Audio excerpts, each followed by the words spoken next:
Good morning, everybody, and welcome to all you attendees to this hybrid event, which has been conducted both online and in person today on the subject of data, decisions, and disputes, powering energy-intensive users in a liberalising electricity market. My name is Chris Yelland. I'm the Managing Director at EE Business Intelligence, and I'll be your host at this webinar here at the Weber Wenzel offices in Sandton, Johannesburg. Welcome also to our presenters who will be introduced to you in due course. And welcome to you, the attendees, both online and in person, for your interest and participation today. This webinar is hosted by EE Business Intelligence, and it's supported by Samancor, Florian, Switch, Energy Partners, and Weber Wenzel. So I'd like to thank these companies for their valued support for this event and for the great work that they do in this field. I will now share a link to all those who are watching on Zoom, the remote attendees, on the Zoom chat facility, where they can download the presenter biographies. About 900 delegates have registered to attend this webinar to hear what the presenters have to say on the subject. This attests to the relevance of the subject matter being covered, as well as to the stature of the presenters themselves. So may I thank the presenters for their participation and for the time and effort they've put in to the preparation of their presentations. Please do note that this webinar is being recorded, and links to view the webinar on demand and to download all the presentations will be made available tomorrow at about 9 o'clock tomorrow morning to all those that registered to attend, as well as publicly. The program for the day has been widely circulated, but a link to download the program will also now be shared again on the Zoom chat facility. After an opening keynote address, we have 4 expert presenters and then a closing address to wrap up with some key insights and takeaways.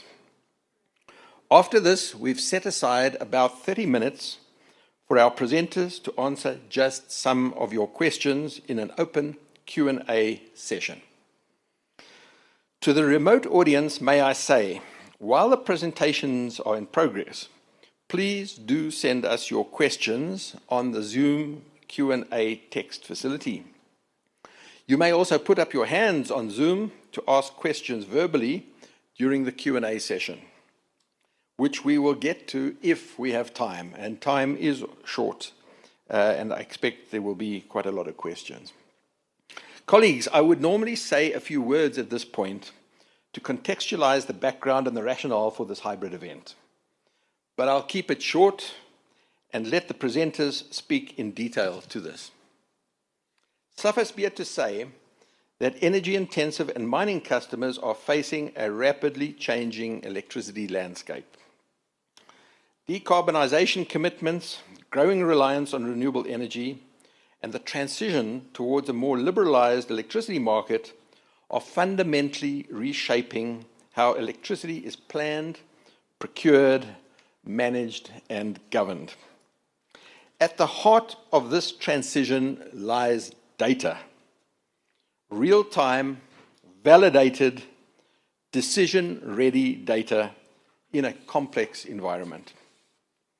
As customers integrate on-site generation, batteries, wheeling arrangements, electricity trading, and power purchase agreements, the ability to accurately measure, forecast, and optimize both demand and generation becomes business critical.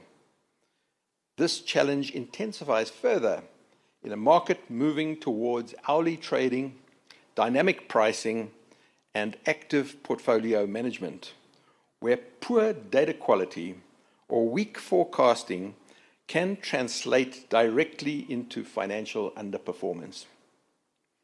This hybrid event, hosted by EE Business Intelligence in association with Samancor, Florian, Switch Energy Partners and Weber Wenzel brings together technology, commercial strategy, and legal insight to address these challenges head-on.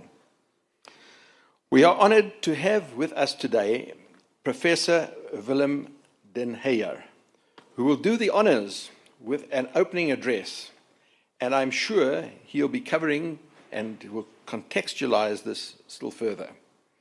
So without further ado, I will now introduce Willem. Willem is the energy manager at Samancor Chrome, where he manages the efficient use and associated costs of energy across Samancor's various smelting and mining business units. This includes the strategic identification, management, and mitigation of risks and opportunities in the energy market and related landscape. He has 29 years of experience in energy management, carbon management, renewable energy, and measurement and verification in the industrial and mining sectors.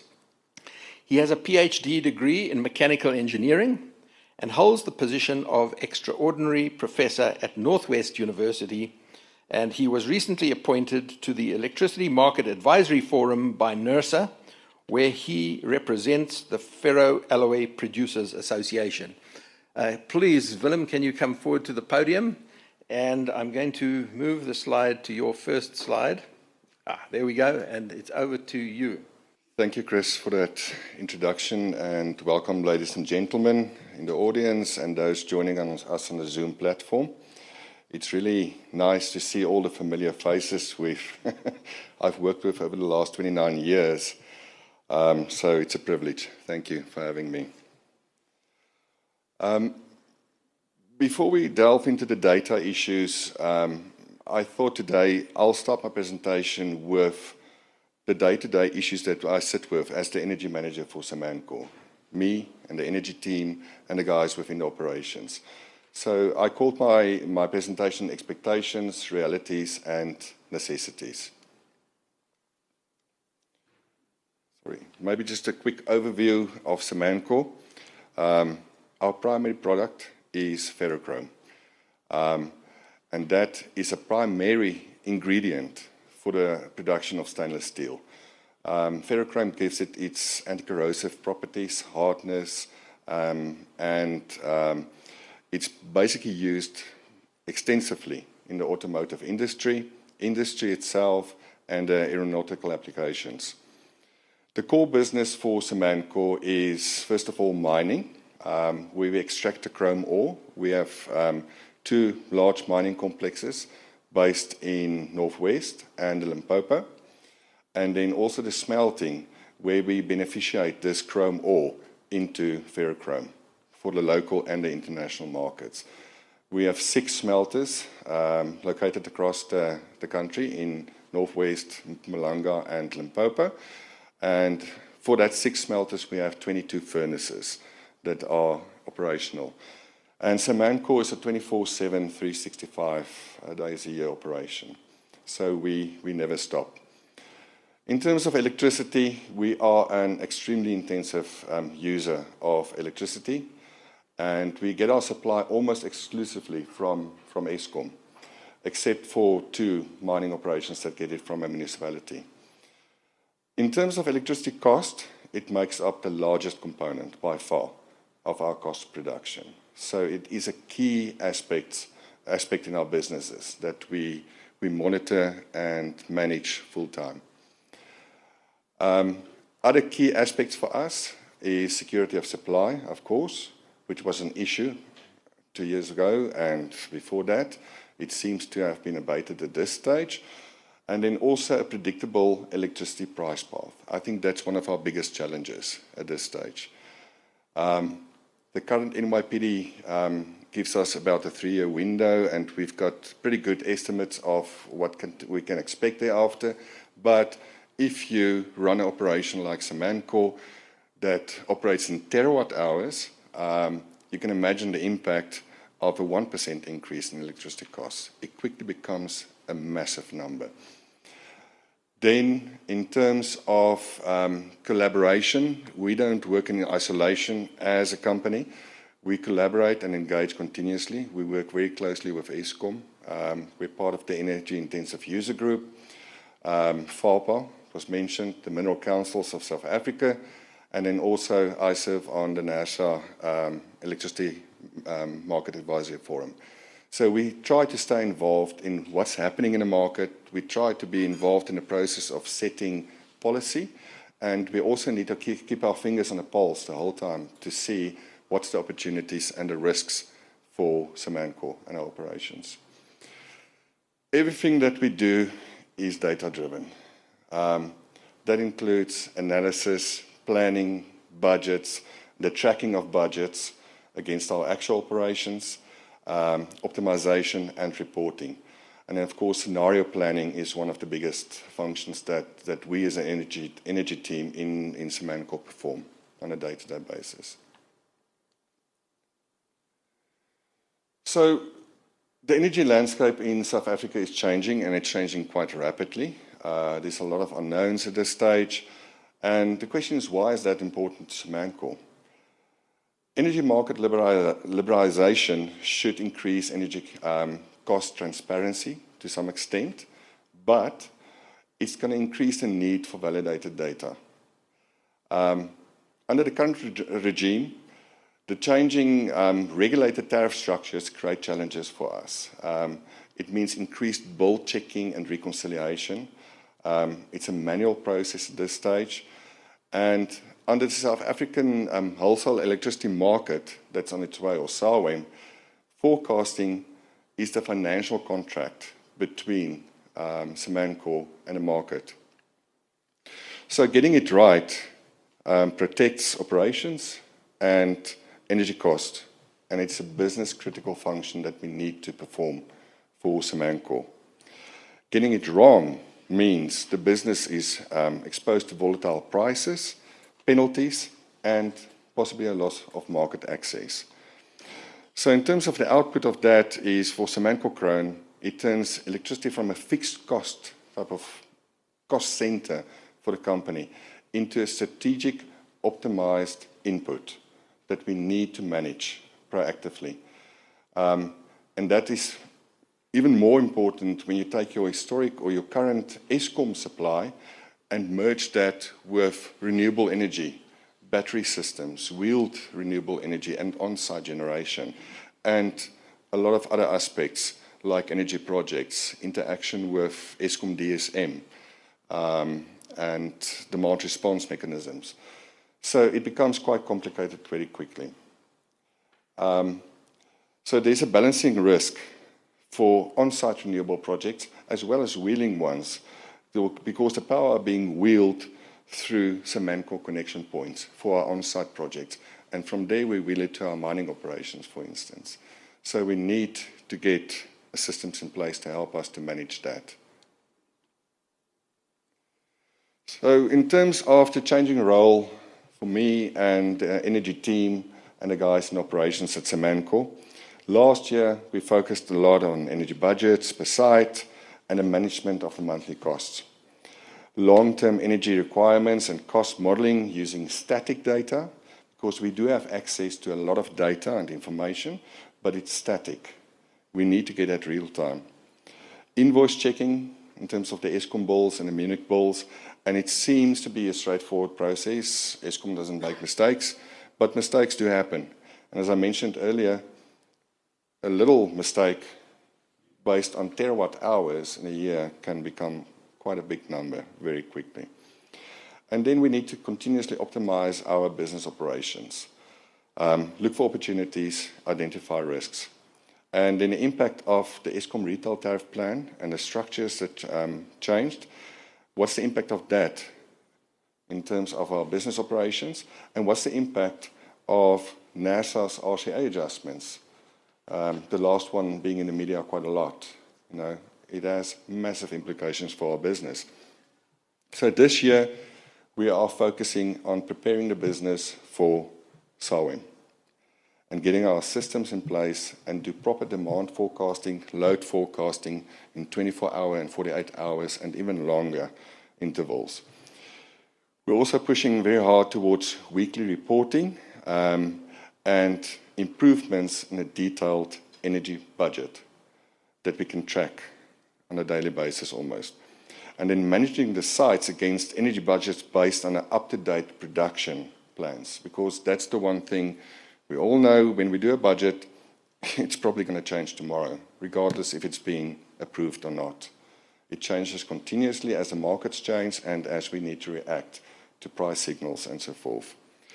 Next year, we're going to focus on energy cost validation with even more invoicing and checking involved, reconciliation and PPA compliance, power purchase agreement compliance of on-site and wheeled renewable energy projects, and then optimizing the demand forecasting for 48 and 24-hour intervals. We need to get it very accurate. Excess energy planning for our renewable projects. What do we do with that excess? And then daily actuals versus budgets and year-to-date and year-end forecasting. So if we keep on this trend, where are we going to end for this month and up to the end of this year? And then, of course, the second round of wheeling deals, and that linked to our energy strategy implementation. So basically, and this is just a snapshot of what we do. There's a lot of day-to-day activities that we also do as part of the energy team and the guys in the operations. I mean, we continuously identify energy efficiency and cost reduction projects. We develop them, we implement them, and then we just need to sustain them. And you need to keep an eye on them the whole time. The moment you look away, they kind of revert back to normal operation. So there's an increased need on the energy teams and on myself to do continuous forecasting, scenario planning, budgeting, and updates of how are we tracking against what we said we're going to do for this year. So if we look at the typical operation, this can be a mine or a smelter. We have a mixture of field instruments. So, of course, energy meters. We've got a system in place that's working quite well, but not all the mining sites, for instance, are metered accurately in terms of billing class metering. Some cases, it's just not practical to do it. But we have meters. Then we have databases that contain all of this data. We have the PME management software systems. That in total, we can connect about 2,000 meters to this. At this stage, we have just over 300 electricity meters included in this system. So we have a lot of data. We also have access to operational data, of course, and financial data. And then in terms of our enterprise software, it's got limited functionality, I'll admit that. The system pulls all the information together, but we still need to make sense of it, process it the whole time, and it's always behind the curve. So we need to be proactive more. We actually cannot save the actual Eskom accounts. Somebody has to go and manually input them into the database at this stage. And then we've got limited forecasting capabilities using the operational data at this stage, because it's mainly a manual function done through various systems that's not integrated. So current data shortfalls is systems are looking backwards at this stage, and it's not set up for forecasting, and it's not set up for wheeling projects. There's no real-time data linkages to assist with load forecasting. There's operational data linkages, or limited data linkages to on a daily basis to the megawatt hours that we actually consume in our operations. Ideal would be the furnace producing this many tons per day, this is the megawatt hours we use, and we can track the trends. And that is actually a very difficult thing to do, even though it sounds very simple. And then limited dashboard reporting based on new energy needs. So we realized we're at a point where dashboarding and trending, all of that is not good enough for us anymore, especially with SAWEM that's on its way. We need to get it proactive, and we need to get these systems in a position to get information decision ready almost, to take all the manual and analysis work and automate that to some extent where possible. So the current data challenge is increased complexity. The Eskom pricing and tariff structures, wheeling, on-site generation, and base, all of that need to be integrated in the systems to help us. Energy data spread across multiple or various systems and spreadsheets and models, and the manual processes drive cost leakage and elevate operational risk due to human errors because it's people doing this work. There's limited controls and there's a lack of real-time visibility. So what's the potential risks? For most loads, if there's no data, if we look at what Samanco must do versus the risk if we get it wrong, if you look at load and generation forecasting, day ahead and intraday forecasts, we need a 95% accuracy that is required. So if you get it wrong, there's going to be imbalance penalties. In terms of scheduling, accurate nominations, if we get it wrong, emergency purchases at higher electricity costs and rates. In terms of metering, we need settlement-grade meters. If we get it wrong, there's going to be disputes or possibly denied settlements, and even possible non-compliance. In terms of wheeling, we need to get correct injections and offtakes. Otherwise, you sit with excess, it's wasted generation that you throw away. If you get it wrong, there's a loss of wheeled energy and imbalance management. There might be control deviations, but if we get it wrong, the cost of volatility due to penalties and so forth. In terms of credits, maintain the limits, but if we get it wrong, market access restrictions. Dispatch responses, then we can curtail on our terms when instructed. Otherwise, you lose control. Then if we get it wrong, there's going to be penalties or we will be curtailed. And then in terms of auditing and reporting is we have defensible data if we get it right. If we get it wrong, there's governance risks. So balancing the changing conditions in terms of data needs. In terms of current data environment, energy data is fragmented, as I mentioned before, across multiple systems. The PME system, energy enterprise, or energy insight, various Excel models, our MES systems, WhatsApps even, and Power BI. WhatsApp, load curtailment as part of the demand response program. We're running that through a WhatsApp system with people running it manually 24 hours or as long as it's system in emergency. And that can carry on. Manual process driving cost leakage and operational risks. No single platform is currently capable of supporting sowing participation. So we need to find complementary systems that can piggyback on existing systems. We don't need to reinvent the whole wheel. Then also incomplete metering gives us incomplete visibility on what's happening on our operations. So we cannot accurately forecast or manage risks across our operations if we don't have accurate metering in place. So, as I mentioned before, we've got about just over 300 meters, but I know we're probably going to need to expand that significantly. So why do we need validated data from various integrated software systems? It reduces the forecasting risks and reduces financial exposure.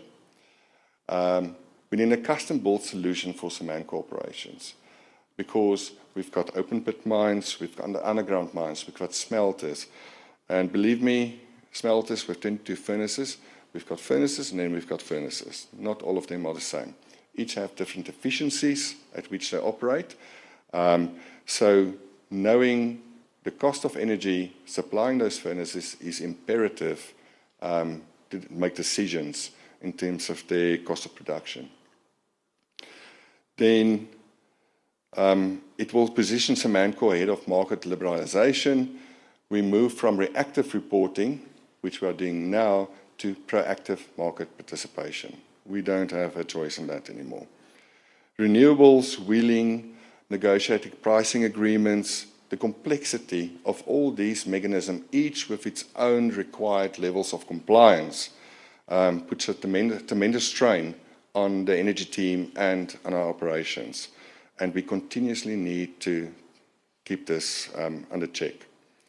So without a unified platform, we cannot manage curtailment, supplemental demand response, instantaneous demand response, or asset performance effectively. So it is a risk mitigation and a cost control mechanism and a decision-ready strategic enabler for participation in SAWIN. Thanks, Willem. And you've heard the complex needs of a customer, an energy-intensive customer. It is daunting, and the challenges you face are really significant. And it's all about data today. So thank you very much for that opening presentation to really contextualize from a customer's perspective, because actually this is what it's about. It's about the customer, meeting the needs of customers going forward. And so now maybe we're going to look at some solutions that are presenting themselves. And it's a great pleasure now to introduce Robert Vatter from Florian. Robert has worked for the Cresco Group for over 20 years across a multitude of industries, with a strong focus on energy, mining, and infrastructure. Over the past 10 years, he's been delivering decarbonisation solutions for energy users, encompassing energy strategy and procurement, project development, and implementation support. Based on market developments and client needs, Robert has established Florian, a new company, to provide an energy management platform initially focused on larger energy users to manage the implementation of the decarbonisation strategy. Robert is a qualified chartered accountant with extensive financial modelling expertise across a range of industries, along with strong experience in strategic business development services for startup and technology entities. So it's great to have you here, Rob, and thank you for all your help putting this together, and we're looking forward to hearing what you have to say. Thanks. Cool. Thanks, Chris, and thank you for everyone for joining. As I said, well, as Chris mentioned, the world has been moving so quickly, and from that, I've realized that we still need the Excel spreadsheets to predict the 20-year view and do the feasibility studies and implement the best implementations and all the cool new technologies. But ultimately, speaking to what Willem said, we need the accurate data today and check. So we use that as a base for the data going forward. And in many of the client assignments, and I'm still involved in Cresco, not to the same level, it was often we'd get a demand data set and we'd ask the client to say, is this a normal year? Is this an abnormal year? What did your next 5 years look like? Because 2024 and 2025 is not what you're going to look like in 2028. So a large portion of what we're trying to do now is create that benchmark data set. So Florian is a new business, Flora and Iron. My colleague Mike is the one with the left-sided brain. Is that the creative one? You forgot the word boring accountant, but thank you, rather than qualify. I'm not what's extraordinary professor? Is that the right film? I like that. Cool. So I think the Florian team trying to combine a little bit of a deep technical knowledge, or you might use the word knowledge loosely sometimes with me, of the energy sector with Mike's view of digital platforms, and trying to communicate messaging and data in a different way. So we are the team that's been put together. So we all know about the market, billions, if I use the Mike Myers view of money being spent either directly by the large user for on-site, sometimes off-site, we've seen that moves, and or by independent power producers, aggregators, traders as that market develops. And increasingly, we need that higher value or accuracy of reporting and forecasting, specifically against the regulatory changes, both looking at the real-time demand, the generation, the Eskom unbundling, and all the other stuff that Willem mentioned that is relevant out there. Now, it's all about what we've seen is complexity. And how do you manage that complexity? Because it's the world we live in, and we just need to manage with it, and try and correlate all the data. So just one example is that the data points are rapidly increasing. So just like Willem said, he's going to add more meters to get more accurate data. In Europe, they moved from hourly reporting to 30 minutes, and that increased the amount of data by up to 8 times. So not only will cloud companies and data centers make a lot of money out of this data set, the point is you just have more data. And what are we doing with this data? And does the data actually give us any value? Because a lot of the work we've done in the Cresco world is we're getting data, but it's not really helping the answer. And that's what we're trying to do with validating the data, so that the data has meaning relative to the long-term view that you're doing. So I guess we're moving now from 2025, 26. We have renewables online. I think we're 6,000 megawatts of private sector renewables is what we've sort of made out. I don't think it's an official number as yet. A lot of projects that are in construction, hoping to see more coming out this year. I'm not talking to REAP, I'm just talking private. And I guess we actually don't know how much on-site projects are actually in operation, because there's no registration and process, and we could talk about OUTA's compliance about home systems.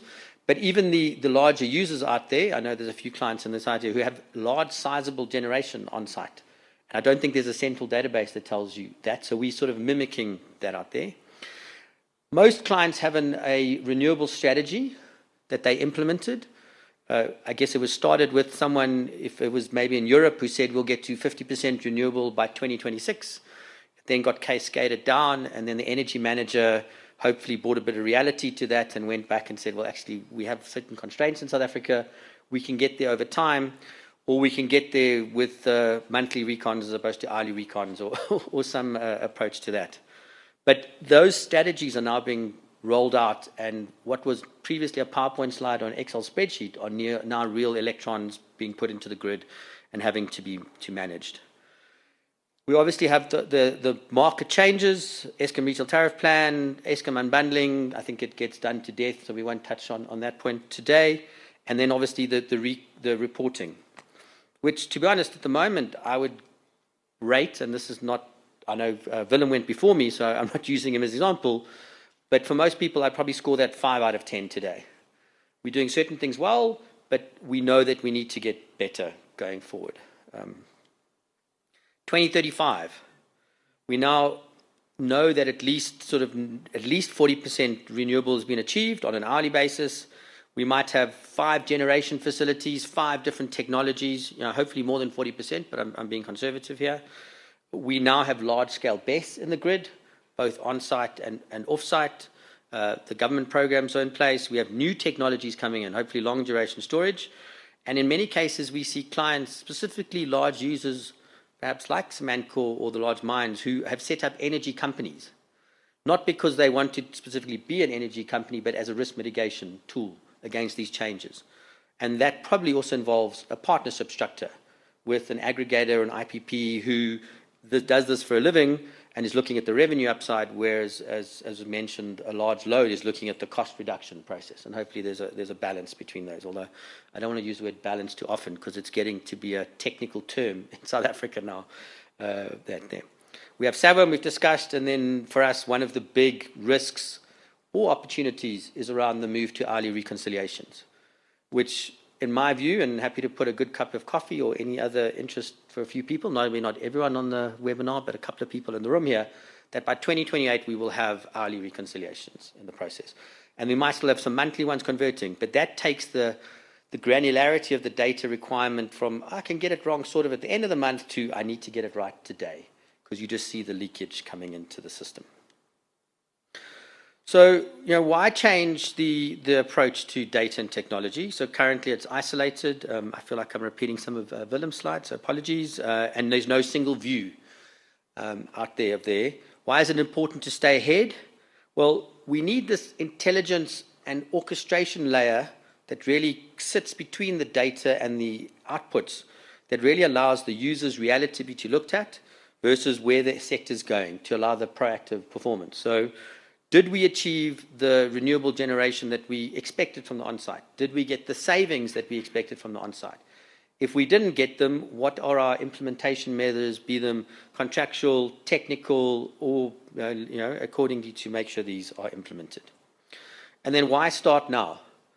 Well, firstly, we're using spreadsheets that probably don't work to look backwards. I think work quite well to look forwards over the long term. But you need to build that data foundation that then also has the financial overlay, and that could hopefully give you a structural advantage over the others who are trying to assemble the pieces. And then there's obviously a risk, and also as a risk mitigant to implementing the further renewable interventions, be them technology layers or procurement approaches out there. So what is the opportunity? So, apologies, this is the marketing part of the presentation. Next 3 slides, please be patient. Its orchestration comes with understanding the full value chain. And we've seen some really good technical solutions in certain part of the value chain. I think metering is really well done in South Africa. The reporting and the metering, Mila later will talk about the ESG software and that. But at the moment, we haven't seen a true technology layer that tries to take all of those bits and put them into that intelligence forecasting layer that will help the client with the decision-making needs. I know, for example, on generation, there's some good SCADA and Homer and all the software that's out there, but what do you do with that data once it's been validated? So Florian has the 6 areas that we're focusing on, and really what we're trying to get out of understanding the various areas, a lot of that data coming from external parties, some internal, is what is the real-time visibility on the data? How do we get the energy that comes in? Is it the actual energy? Should it be there? And what are the key cost drivers behind the energy? So we often go to clients and we say, what is your forecast for next year, megawatt hours? And we say, can we take last year's? And that's probably not right because their demand has changed, their ROM ton profiles has changed, they're doubling capacity. So, and yes, it doesn't mean that there will be a doubling in the megawatt hours, but it's not like for like. So using last year's budget just creates a variance that is wrong. So we want to make sure that the variance, the actual versus budget, is a real variance that we can use for analytical purposes rather than just an accounting error, so to speak, from an ongoing point of view. And then taking that data, creating the intelligence layer, it's becoming increasingly important for the C-suite to they can make the strategic decisions out there. So at the moment, most energy managers, get a data request, it goes into Excel, goes into a PowerPoint slide, a Word document, and then gets looked at, and the FD or whatever gets it 4 weeks later. I think Willem's pretty good, so he can do it in 2 weeks out there. Or 6 weeks later, and the CFO is saying, I need this 2 days after month end. And I don't need this down to 13 decimal places like my management accounts needs to be, but I need this data now so I can make the decision over time to take the proactive. And I also want to get comfort that my energy manager is doing everything he can. And if there are issues, how can I help him implement and resolve these issues that are required? So how do we do it? So we're starting with Florian operations. So we start with a client's decarbonisation strategy, which is either offer I have a 25% target, but hopefully involves a whole lot of contractual implementations, some in progress, some already selling electrons, and some planned over time. And when we then push that, and that contract or strategy typically is trying to balance renewable penetration, cost savings, and then risk mitigation. And unfortunately, not all of those work in the same manner. They're trying to balance those 3 things. Sorry, the green is not quite as good as I'd like. We then take that data in and we put it through a contract risk framework, because ultimately every intervention is a contract of some sort, be it an O&M contract, be it an energy efficiency contract, be it an on-site IPP or an aggregated deal or whatever it is. And we take the same lens at the top and we analyze all the contracts for the key risks, the network events, the price risks, all that sort of stuff, and we layer it up accordingly. We then take that data and we do the scenario analysis in a proactive manner, not using Excel, for various scenarios. Some scenarios that, I guess, are driven by the client's input. So what will my ROM tons be for the year based on my changing mining plan? Some driven by actual data input. So did I get the generation that I thought I did on my deal or not? And the others based on external input. So will NERSA have another finger trouble in their next application? Or will Eskom get more of a fixed charge in their Eskom retail tariff plan? So we're running these scenarios on a proactive manner. The answer is never one, but also hoping using some statistical analysis, we can do a bit more of a probability type assessment, which I know for the people in the renewable world is perfect because we all talk about P50s and P90s and those concepts. So we understand them already from a point of view. So we're getting internal data, not just metering data, because that is an output of a process, but more importantly, operational data. We're getting the budgets, the energy contracts, And that is then validated in a data lake. We're then also getting external data. And this is a combination of, I guess, of press releases, NERSA tariff adjustments, and no offense to a few people in the room, experts' opinions of what's changing in the world. And we use that term loosely, not in the room, Chris, online too. And trying to make sense of that. Because how often I get called to say, the minister said this, what does this mean for me?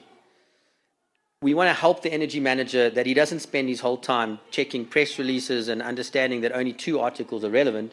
We want to make sure that the 2 articles are relevant are put within their relevance and explained. So a good example of that is we're seeing increased curtailment in the Northern Cape. We know our client has a generator in the Northern Cape.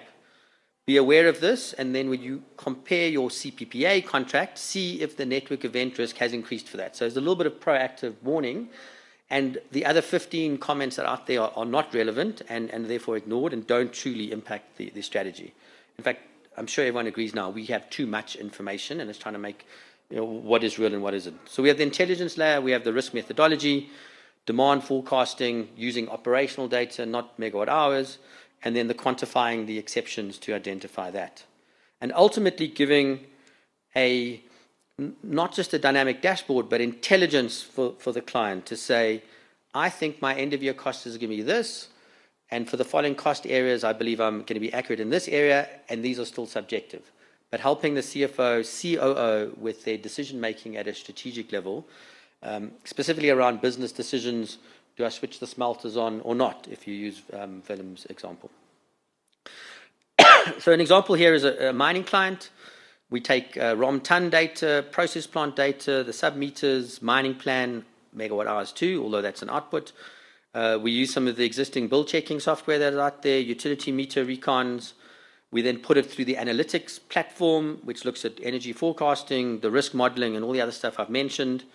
And then ultimately, we help the client with the view. So in this example, this client is going to was expected on the 1st of January to spend 900 million rand on energy, and their various cost-saving initiatives across energy efficiency on-site and wheeling was going to save them 150 million rand, net energy costs being 750 million rand. We've then now looked at the January performance. The mine plan might be under, but they're going to catch it up later. We had a particularly bad January from a rain point of view, although it is March, so bad example there. And then in some cases, and NERSA's also changed their fixed to variable tariffs. So we're reforecasting, and we unfortunately in this case believe that your energy cost has gone up by 30 million rand to 780 million. And your primary risk area in this case is still the mine plan, because it's still the primary driver of the costs. The energy efficiency and that are sort of smaller numbers. You might find over time, as you get more wheeling projects, that 150 becomes a more sizable part of the cost savings or the net position, and therefore needs more attention over time. So we very much moved on. The other bit is around demand forecasting from first principles. So we're engaging with some machine learning, using some analytics, and then trying to get the data points. We're conscious that the data points are not always coming every hour. They're not always coming from a meter. They're sometimes coming from Weibull slips or an MIS system. So we build the demand forecasting for 24 hours and 48 hours. We then record it against actual. We build the algorithm, and then hopefully we optimize the algorithm and get the algorithm better until there's a step change in the forecasting. Now, this process doesn't take 2 weeks. We expect this to take 6 to 9 months. But with the balancing obligations coming, and yes, I know it's focused on generation initially, but it is definitely going to be relevant to the load, maybe not directly, but definitely indirectly. Our view is that many of the clients are looking at how do we get our systems in place now so that when these obligations are in place, we're comfort that our toy is maybe 80% working and we need to tweak it a little bit as opposed to having to build the system from scratch and being behind the curve and being exposed for a long period of time. So this is very much a large focus of the Florian operational focus. So the other bit is how do we add value to the clients? And these are just some examples there, helping with the bill checking, on-site metering is incorrect, the wheeling recon was incorrect. These are very basic compliance issues. The wheeling credit wasn't offset correctly. There were 2 hours in the day that weren't working. the wheeling generation was underperforming, and then potentially over time, we start also mimicking what the impact of the carbon tax impact could be for the client. We know it's not fully there today, but I must admit on the carbon side, we're doing a fair few workshops on this, and the traction around, while this is a real thing, is substantially higher this year than it definitely was last year, and people are seeing that. And I think with the World Bank loans and that, it's no longer something we can keep on kicking down the line. I think it's becoming more real, and therefore it is starting to be part of the data points and some of the assessments. So this is sort of some of the value tracking that we're doing to clients. So in summary, the elevator pitch. Why? Things are changing. You need the complexity of the data is increasing. We need to orchestrate that complexity. What do we do about it? We build this intelligence and orchestration layer, building on a lot of the existing software that exists for metering and controls, but adding a different data layer and different data to do the demand forecasting. We, rather than treating generation wheeling as individual data sets, we try and integrate them into a single continuously managed system, taking the complexity out of that to a certain extent, and then giving the operations real-time visibility so that every input cost driver can be analyzed, and then reduce your exposure to the Eskom tariff volatility or the MYPD applications, as they call it there. And the other bit obviously is around the forecasting, and as loads are being asked to forecast more accurately, either directly under SAVM or because of the aggregators requiring that data inputs, that's the other part that we're focusing on, is how do we make sure that that part of the business is accurate, and we're not just relying on last month's metering bill to project the future going forward. So thank you very much for your time. I look forward to the further discussions, but hopefully that gave you a feel of how the data and the analysis would assist a large client in deciphering the future world. Thank you.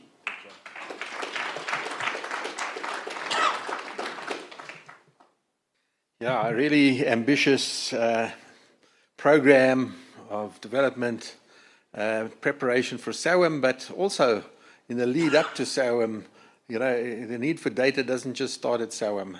It starts now with wheeling, trading, in the lead up to SAWM.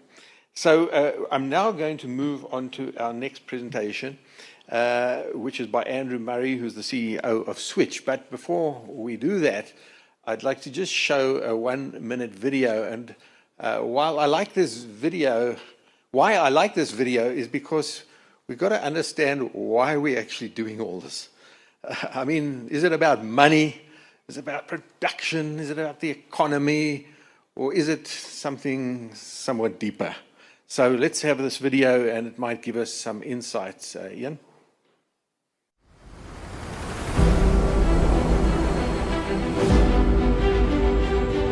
We got the sound here.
Yeah, so thank you to Switch for that. And for me, yeah, it takes a while. I mean, what are we doing this? It's about people. It's about us. It's about the others that live on the planet, the animal world, the life. It's about the planet.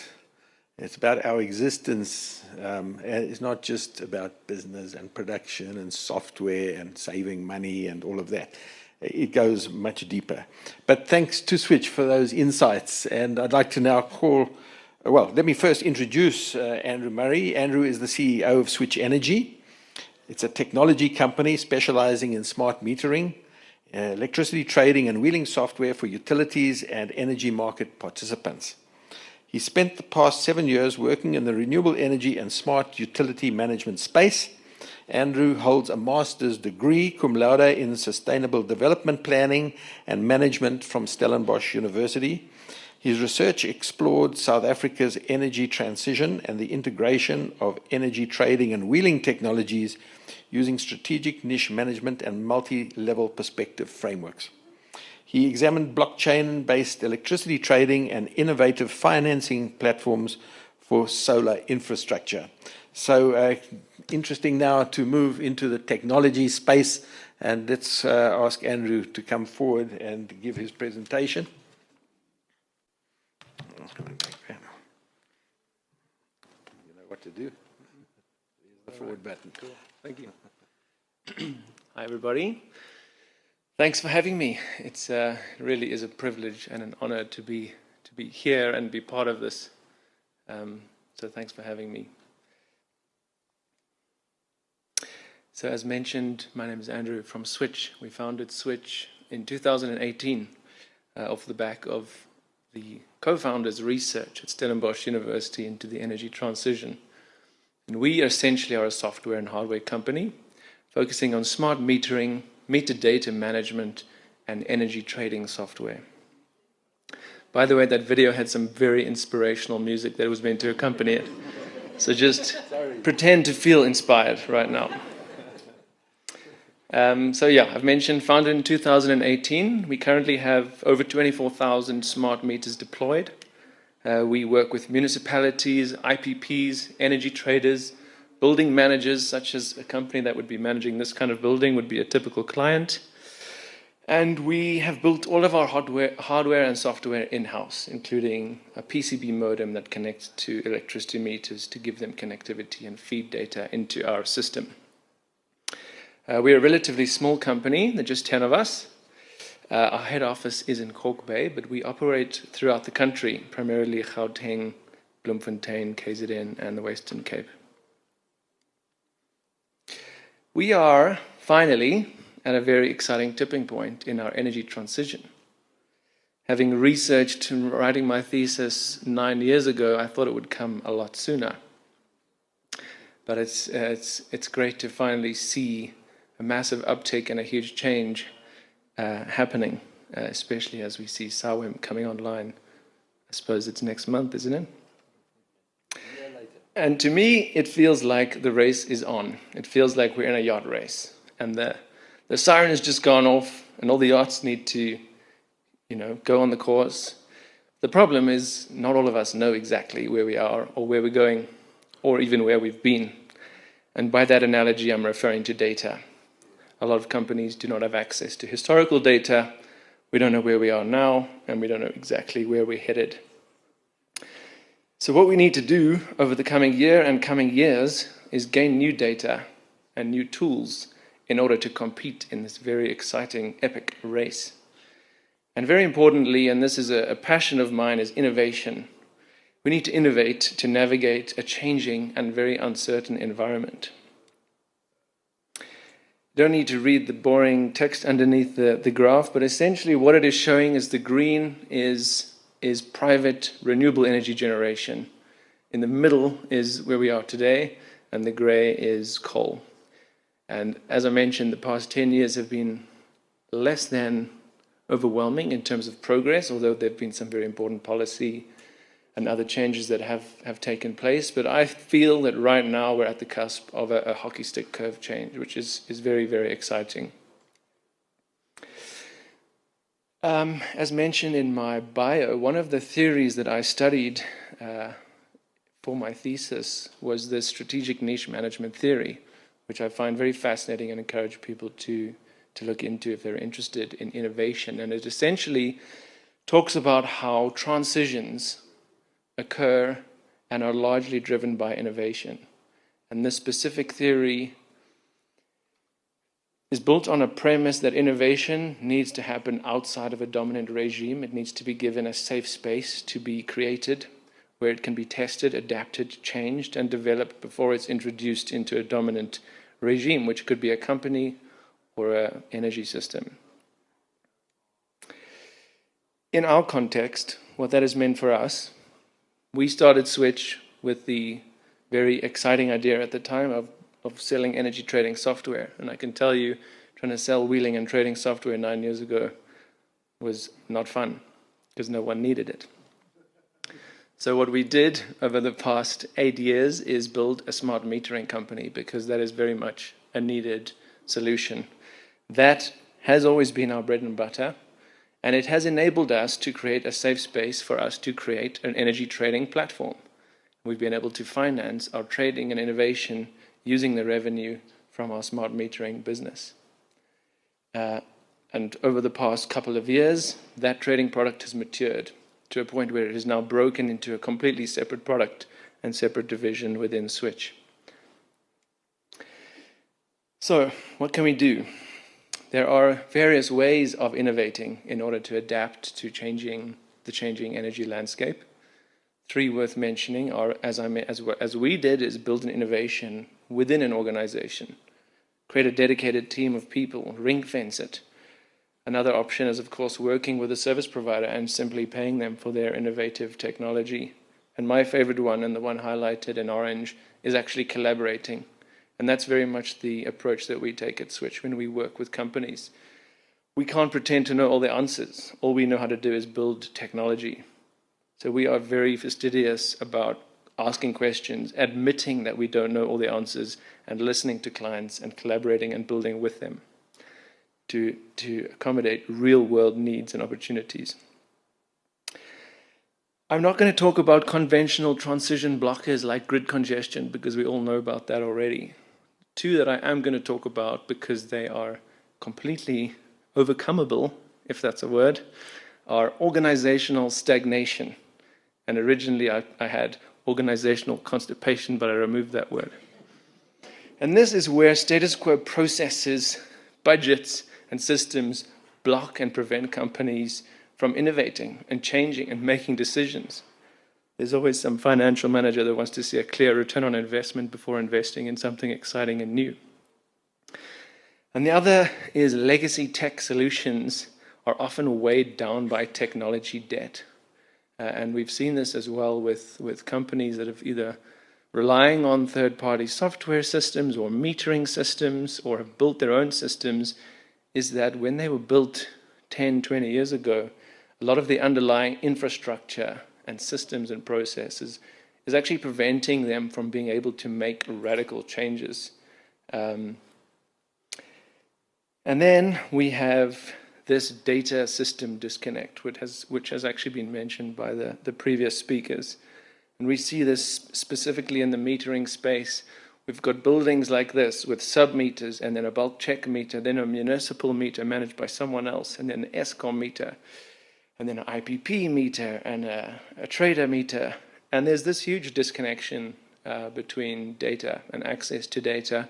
And we see that working with IPPs and traders, is there's very rarely access to live, reliable meter data. So there is a very clear need for cross-checking, validation, and bill verification, as has been emphasized quite well already. The change for large power users, again, there's quite a lot of repetition, but hopefully it's because there's a strong theme here, is that power users are and need to move away from being very passive consumers towards being more active system participants. We work a lot with large users that have got a lot of sub-meters. An example would be the Durban Harbour, where we manage water metering and electricity metering. And just managing what is behind your bulk meter is enough of a challenge, let alone the future coming, where they need to be far more active in terms of understanding what their profile into the future is going to look like, where they can get energy from, and comparing different options. Using the yacht analogy again, it's critical to know your bearings, have accurate meter reading data right now, live in 30-minute resolution or even higher. Know your logbook, know where you've been, have access to high-resolution data for the past few years, and then know your heading. Use forecasts. We've got some relatively basic meter forecast tools on our system, but they're purely reliant on historical data. So we're very excited about collaborating with Florian and accessing more data points and really digging into off-taker operations and increasing the resolution of those forecasts to make more informed decisions. And then, of course, verifying, track what you're being billed and track PPA performance. Then focusing a little bit more on traders and IPPs, which our software is really designed for, our trading software at least, is there's huge change coming. Increased risk and opportunity with balanced responsibility, increasingly complex power purchase agreements, SAWEM, and very notably, having very large portfolios, maybe tens of generators and thousands of off-takers. Accurate forecasting is essential, and I think there needs to be more collaboration with off-takers, sharing meter data, both having access to it, both being able to track power purchase agreements that were agreed on. And supply and demand matching, of course, the hourly reconciliations and even 30-minute reconciliations really make Excel an insufficient tool. A little bit more about our approach and what we do. So we've got two products. The one is a smart metering product. We are meter agnostic. We've had to take over many projects with conventional meters. We have no ambition to create our own physical electricity or water meter. So we've done direct integrations with probably over 50 different types of electricity meter. We then have a meter data management layer. In many cases, clients need to pull data from other sources, other meters, other metering companies. And you need a comprehensive system for digesting, cleaning that data, flagging anomalies, and managing them when they do happen. And it does happen. Load profile insights, applying tariffs, doing bill verification, and forecasting is becoming an increasingly important part of this. And then your typical billing and revenue collection. On the energy trading side, our little niche innovation that is finally starting to blossom and become very relevant in this market is essentially designed for portfolio planning, linking many generators, if you have them, linking many off-takers, inputting your power purchase agreements, inputting the variables within those agreements, running allocations, allocating your energy generation, optimizing that.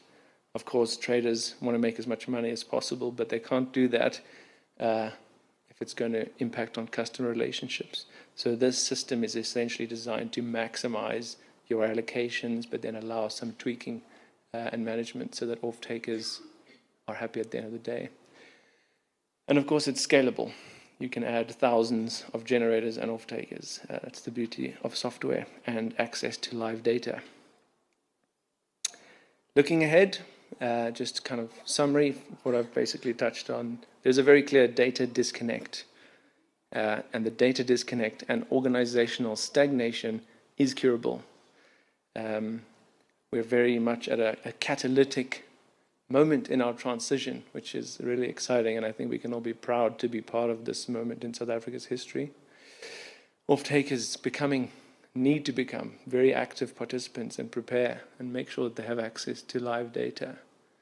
Traders requiring vastly more advanced and customized portfolio management tool, and the word customize is important. Different traders have got very different, traders and IPPs, I must say, have got different approaches, different power purchase agreement strategies, different, so I do think there's a need for some software customization on top of whatever foundational system they end up using. And I think we need to increase collaboration between IPPs, traders, and consumers, rather than, even though they could be contractually connected, I think there's sometimes work in silos. And very, very importantly is prioritize innovation, whether it's through special purpose vehicles, pilots, joint ventures, ring fencing a budget for something without having a very, very clear idea of what return on investment it will bring. I think that is something that's really, really important today. And then, of course, owning, having, and controlling your data, specifically meter data. Thank you. Thank you very much. Really interesting to hear a technology company speak. Interesting for me was a metering company, a smart metering company, but they don't have their own meter. But they integrate with 50 or so meters and take the data through communications protocols, validate it. Yeah, it's a complicated business with lots of different manufacturers to be able to handle and manage and validate their data into a common system. So really interesting for me there. Ladies and gentlemen, we're now going to have a comfort break for 10 minutes until 11:15. 11:15. We're running a little bit behind time, but that's not a problem. We're going to catch up, maybe. Yeah, let's have a comfort break, stretch of the legs. I'm not sure if there's still some muffins outside. I think there may be. So please make use of the wonderful hospitality here from Weber Wenzel. See you back here at 11:15. Thanks. So look, I think we're going to start because I don't want to keep people waiting online. But it's a good opportunity for me to just first of all say to our online audience, please do send us your questions on the Q&A facility, not the chat facility, the Q&A facility. We'll be keeping our eye on the questions in the Q&A facility and posing those to our panel during the question and answer session, which is going to come after the presenters, the next two presentations. So I'm calling an end to the comfort break now, and I'm going to introduce our next presenter, which is Mila Vickery. I hope I've got the pronunciation right, Mila. Mila Vickery from Energy Partners. So Mila is the General Manager of Sustainability, the platform and consulting section at Energy Partners, where she leads the development of data-driven energy and ESG solutions for large commercial and industrial client portfolios. She oversees the Cintero, have I got that right? Cintero, yes, the Cintero digital platform, supporting organizations with energy performance monitoring, cost optimization, and sustainability reporting across complex operations. With over 18 years' experience in energy analytics, sustainability strategy, financial modeling, and digital platform development, her work focuses on helping organizations reduce energy costs, manage carbon emissions, and improve decision-making in South Africa's evolving electricity market. She holds a Global Executive MBA from SDA Bocconi and the University of Toronto, and a master's degree in economics from the University of Belgrade. Fantastic to have you here, Mila, and we're looking forward to hearing from you. You can see a common theme across the presentations: data for energy-intensive users in complex environments. So we're looking forward to hearing more about your platform. Thanks. Thank you, Chris, and thanks for the warm introduction. Thanks everyone, the audience here at the auditorium and the online participants. It is a pleasure to be here and real honor to be amongst the experts and the industry collaborators, clients, and all the colleagues and that already had a speech before me, very inspiring presentations. I hope we deliver a very good overview of what Energy Partners and Energy Partners Sustainability is trying to achieve with our work so far.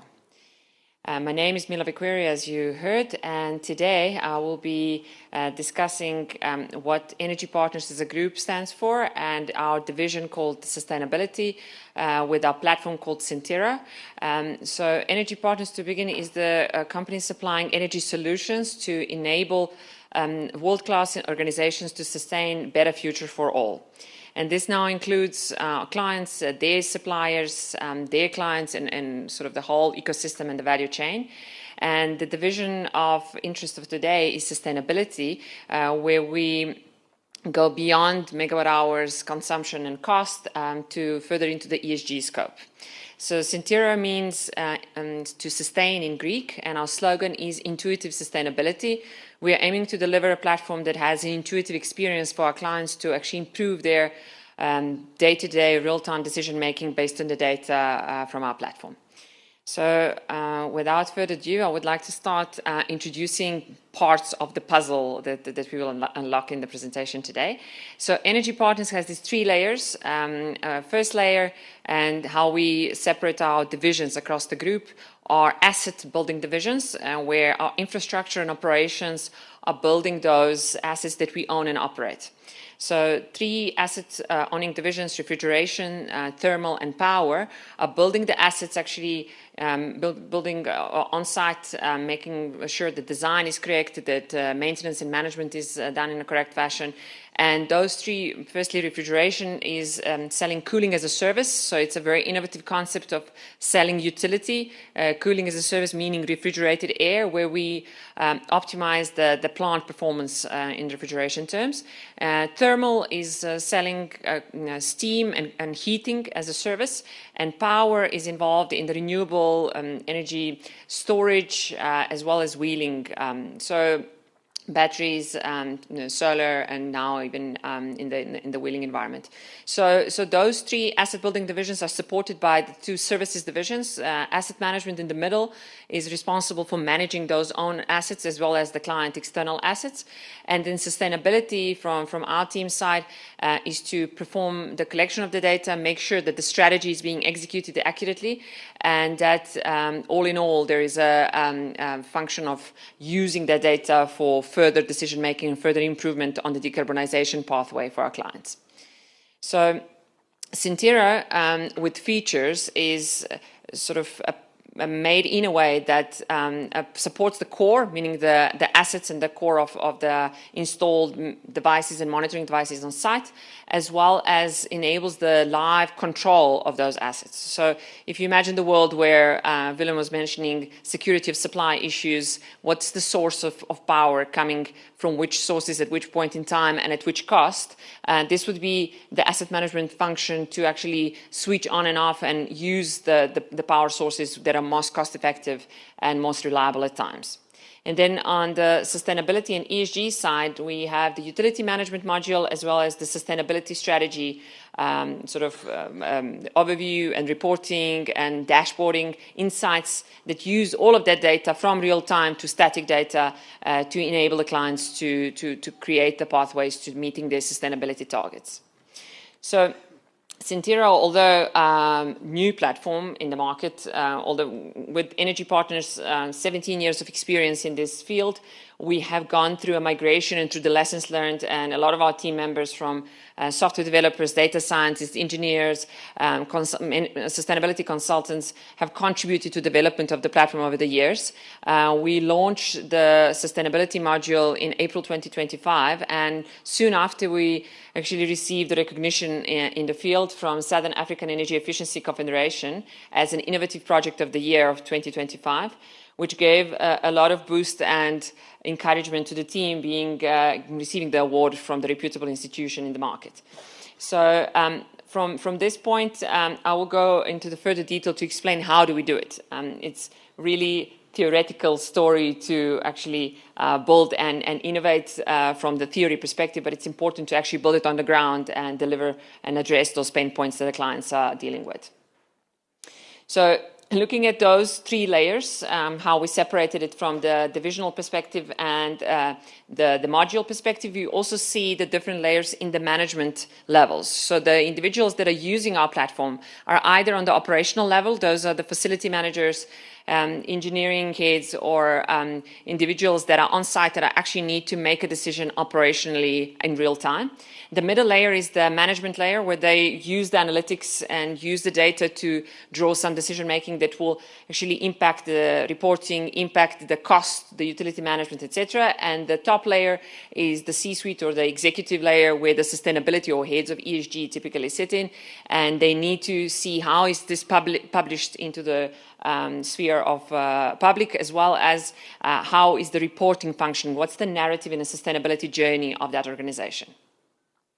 So in those layers, and what we are concentrating more on today is sort of sustainability and ESG. Where is this sort of framework state operating? There's so many abbreviations, and some of them that you see on the screen almost like a drop in the ocean of how many abbreviations are there. There are so many frameworks, so many acronyms, not enough clarity, so many standards, and the organizations typically are getting confused on what to do and what to use and what is applicable to them and what to concentrate on their journey. So from the Global Reporting Initiative to the Sustainable Development Goals to the CDP, the rating agencies that are vast, globally present, and what to find as the theme and as a part of the paving of the pathway and the framework that the organization will use. So before we go into this type of selection, we need to start with the basic definitions. And I know many of you know this, but for the sake of introducing, I would like to sort of emphasize the differences. So the ESG is a framework or set of rules that are provided to the organizations to guide them to become more responsible. And to become more responsible in today's world, as you could see in the transition and energy transition and the market transformation, it's not just about profit, it's also about people and planet. So ESG, GRI and IFRS are now created a toolkit that all the organizations can use to align the profit with the purpose and with those decisions that are sustainable and cost effective, that are transparent and visible to the market. So the number one, the environmental aspect of ESG is how the companies are affected by the environment and how they are affecting the environment. So the climate, the air pollution, emissions, resource use, all of that is part of the ecosystem that needs to be coherent and interactive with each other. So that impact needs to be quantified from each organization that is serious about and committed to their sustainability goals. The social aspect is how the company is treating people, labor practices, remuneration, diversity, how they treat their suppliers, customers, what's their community impact, and is equally important. And the last one is governance, typically one item that is addressed well or done well with organizations that are already large, already listed, and is how the company is governing itself, what are their ethics, risk assessments, what's the board oversight, and what's the accountability that they're leaving with their broader value chain. So now that we are aware of the definition, how does this ESG framework apply in our market? In South African market, seeing various movements in the global trends, maybe some applicable, some not applicable, but what we see with our clients in the corporate and industrial sector of South Africa, that as the value chain gets into the market and some products or services that deliver into these large corporations, we see the movement from production to into the shelves. And here an example of the products being at the end at the major retailers. There is only so many companies, not just these retailers, but that are actually registered for science-based targets. And some of them are also well known in different industry of the country, but they're the ones that are actually committed and registered that they're going to pursue those targets. The rest of the supply chain is there to support them and in a way show how they actually participate and how they're meeting their targets. Are they serious about them? As their products get into the value chain of the large organizations, the ESG pressure gets behind or up the value chain to the rest of the medium-sized organizations. So now we cannot just look at it as it's a choice or it's a sort of voluntary reporting.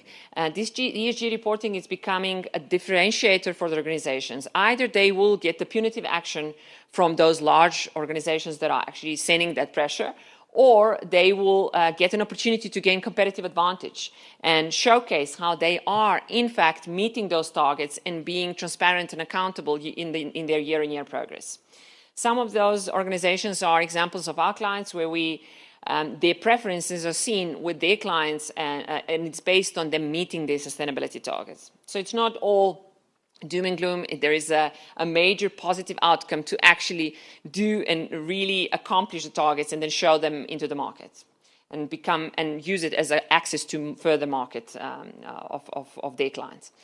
So that's the way the market operates. What we normally see when we engage with those organizations is that the challenges are vast. I mean, just to begin with data, as we speak about data the whole day, it's across the utilities, across the operations, across the metering, across the static data that is not measured. So in the sustainability reporting, that fragmented data is a major challenge, because there are so many isolated points in one of the organization that from one side there is a policy or decision makers that are setting up the strategy. On the other side, there are operational on-site individuals that need to deliver those strategies. And sometimes it's very difficult to actually deliver those goals.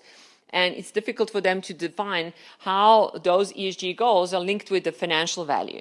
So the manual reporting is another challenge, because it's reactive. It only happens at the very end of the year when the integrated reporting needs to be published. The number crunching gets to happen a couple of months before, and that real-time visibility is limited. So the operational performance doesn't get linked with the ESG reporting, which is a major disconnect for those organizations. So how do we address those challenges? So Sintera, in real time, practically, cost-effectively addresses on the ground those type of challenges. Firstly, the framework alignment happens from the get-go.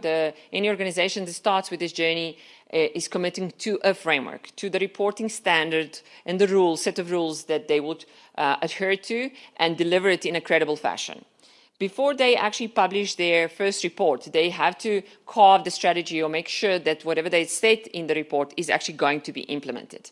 And then when they look at the data channels are sometimes not automated, but if using Sintera, that centralization of all the aspects of the data get fully automated. So the data views and data flows and data consolidation happens in one place. So from the asset management real time to the utility and to the sustainability and the carbon level.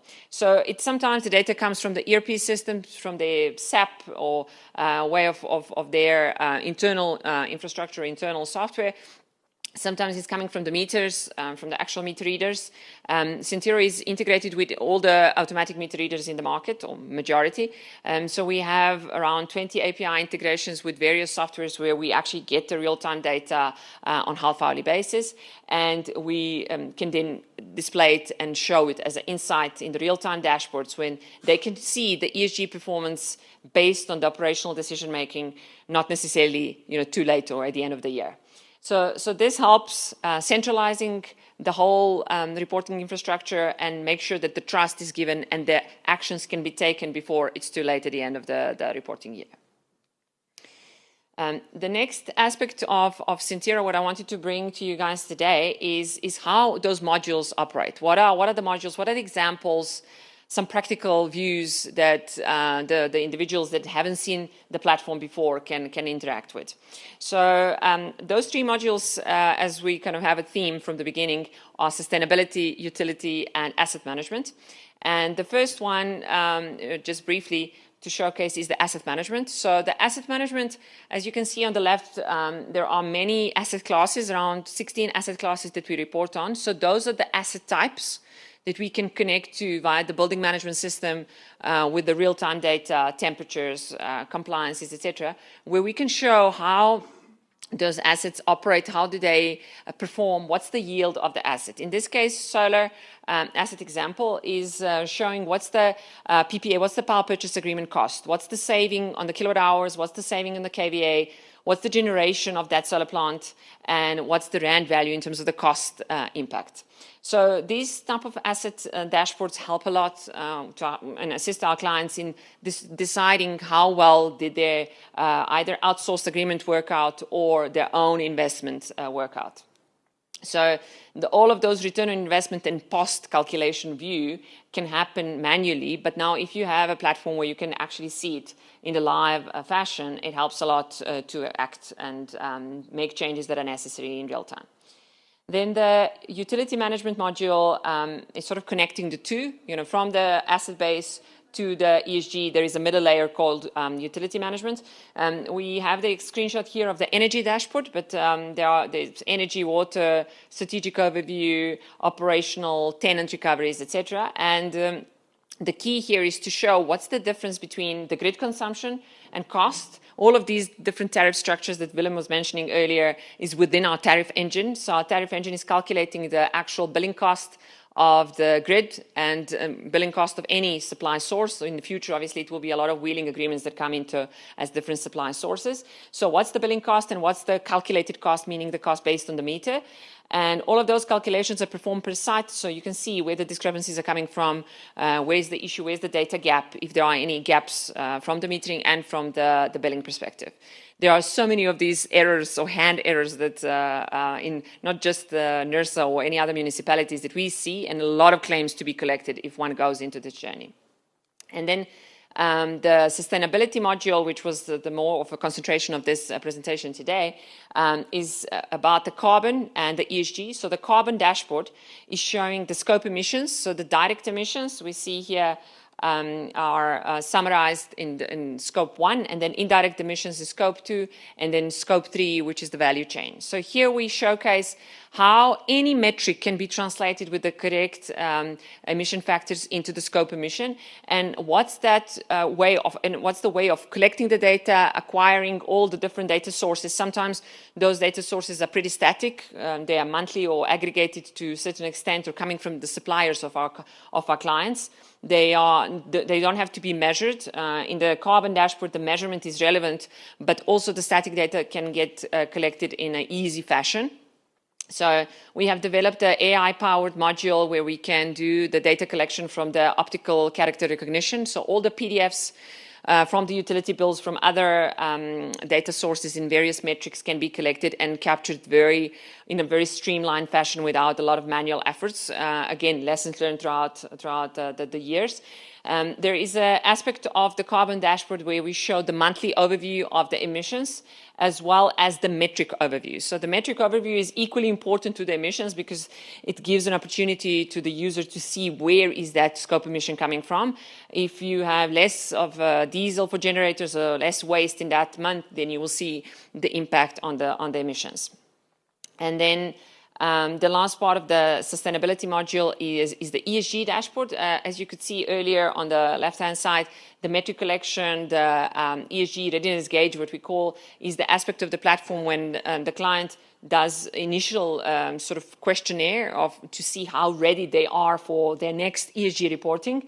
And then throughout the months, we collect that ESG data, either as a static data collection or the real-time data that is being imported, and then we show it in those categories. The various parts of the ESG data are quantitative and various parts are qualitative. So the quantitative data obviously has the graphical representation, is easier to package and to visualize, but we also show the qualitative data in terms of the compliance.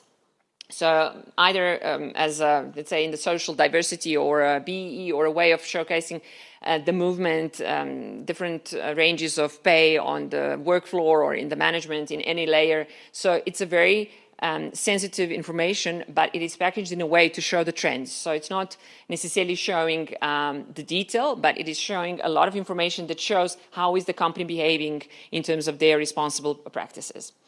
And then the last part is just to showcase to the audience how those policies and compliance aspects get visible to the clients out there. So as you can see, there is a little bit of alert as an animation here, but it's showing which parts of the year-on-year compliance or non-compliance is there. So if, let's say, a company commits to change something in their policy or to adhere to something in their policy and become more compliant or improve on their gauge, if they were at the 60% of, let's call it, completeness, and now they want to get to 80 or 90% completeness, that sort of journey is where we provide them with the recommendations and the guidance, and then they can track that progress year in year. If there is no progress, or we see that there is something missing, that they didn't disclose enough information that they actually have, we guide them and assist them, and then they can help in improving their ESG rating on some small wins that actually just improve their disclosure and packaging of the information that goes to public.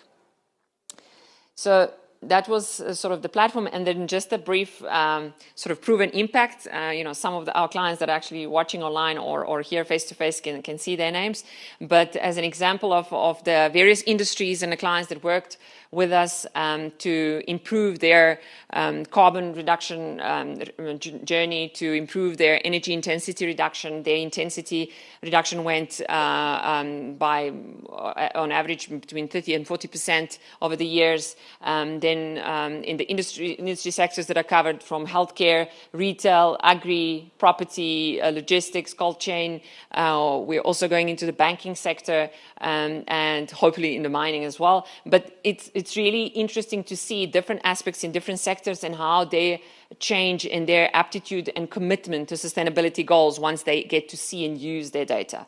So in a nutshell, if serious commitments are there, definitely there are ways to make it happen and achieve those goals that are very ambitious once they're being set. Thank you very much, Mila.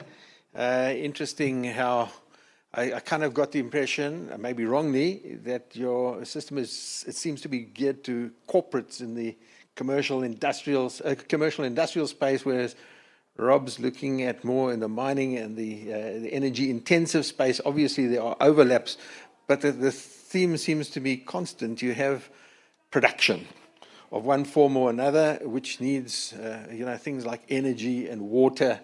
And that comes, with kilowatt hours and kiloliters, which then have to be translated into rands costs, and then forecasted based on historical forecasts and production knowledge for the future. And these different solutions and platforms, relying on metering data, companies like Switch, all playing into this ecosystem of managing data and providing the right data at the right time to the right people to make decisions, which ultimately are going to help, the social and the economic and the environmental, our living space, our world, our planet. It seems to work. That's the sort of common goal of all of this. But, through all of this, no doubt there's plenty of room for disputes and arguments and disagreements and litigation and all that goes with that. And so it's really fitting, especially in a venue like today, to have a legal person here to give some insights. And that is Tyrone Thiessen from Weber Wenzel. Tyrone leads Weber Wenzel's projects and construction practice, and he advises on high-value, complex. Can you note the word complex comes into all of their presentations? It's like a complex world we live in. But yeah, he advises on high-value, complex infrastructure and energy developments across South Africa and the sub-Saharan African region. He's got deep expertise in corporate, mining, property, infrastructure, and energy. He delivers strategic, commercially focused advice on engineering and construction contracts, project structuring, and dispute resolution and avoidance, hopefully avoidance. Tyrone acts for prominent owners and sponsors and funders and contractors, affording him a broad understanding of the drivers of the key industry players. His recent work includes advising the contractor on the landmark NEOS 1 transaction, South Africa's largest hybrid solar and battery project for a private off-taker. His expertise has been recognized by Chambers Global, Legal 500 and Best Lawyers, and IFRL 1000. I'm not aware of them, but lawyers know these things, that these are very prestigious organizations that has recognized his expertise. So over to you, Tyrone. We're looking forward to a legal perspective on these complex issues. Thank you. Yeah, got him. Cool. Thanks, Chris. Thanks, everybody, for joining us at our offices today, and greetings to everyone online. Maybe just going back one step to something Chris said, the real emphasis is on dispute avoidance. That is our goal, ultimately, whether it is at the front-end side part of the contract or whether it's while we're in the trenches with a live issue. Our role as lawyers is to try and assist you in overcoming your disputes, not compounding them. Unfortunately, we couldn't do much about the events at Live Golf on the weekend, but those at least were short-lived, pretty painless, and over quickly, unlike some of the issues we obviously have in our energy market. Maybe just to stress that our role ought, in my mind, not to be one of trying to be a one-uppance, not one of trying to be too clever by half with an opposing counsel or with our client and our opposition, but really to work pragmatically to put in place systems which will hopefully in the future avoid any disputes. One point I do need to stress, though, is it's often conflated, particularly in the project space. Not all claims are disputes. We often hear about a claim, and the moment that someone receives a claim, they get anxious, and there's anxiety in the boardroom, and people start quaking. But ultimately, our contracts are there to manage claims. Our contracts are there to manage change. So not all claims are necessarily bad things. They may have an impact somewhere down the line, but it doesn't necessarily mean you're going to be phoning your lawyers and getting into the trench of multi-year arbitrations or, heaven forbid, a multi-tiered court process. Okay, the other comment I just want to make around our contracts in the energy environment is that these are not tombs or memorials to your transactions. Your energy contracts, whether it be at a PPA level, your EPC, your O&Ms, your downstream OEM contracts, we love our three-letter acronyms, wherever you are in that space, these are not the type of documents that you sign and put in your cupboard and let gather dust. And that was a message coming out through all the speakers today, is this is living and breathing information. It's real-world infrastructure, it's real-world data, and these contracts are meant for real-world change. Maybe just a quick anecdote to give you some sense as to how these contracts deal with change, and we know that we've got SWEM coming. I personally don't feel massive trepidation about the future when I look at our contracts because they have been tested. I mean, in my short 14-odd years of legal practice, I've had 3 major pandemic issues have to be resolved through our contracts. For those who remember, we had SARS N1H1 in Egypt and North Africa. Again, for the miners in the room, you all probably still have the trauma of Ebola in West Africa, for those that had mines up there, and how we had to deal with Ebola. And then for everybody who lived through that experience, we obviously had our recent COVID experience. And these contracts were tried, they were tested, and they survived. And there were disputes, don't get me wrong, but a number of those disputes were perfectly legitimate disputes about areas where you could not simply find one another. The failure wasn't necessarily in the contract. So I think within that environment, we do need to keep in mind that we have put processes in place to manage these things, and provided that we have the data and tools available to us, we should be able to manage them just fine. Maybe just one other bizarre anecdote is that we seem to get a surprise every time there's a national election, and no one knows whether that should be an extension of time claim or not, but hopefully something that will one day resolve. A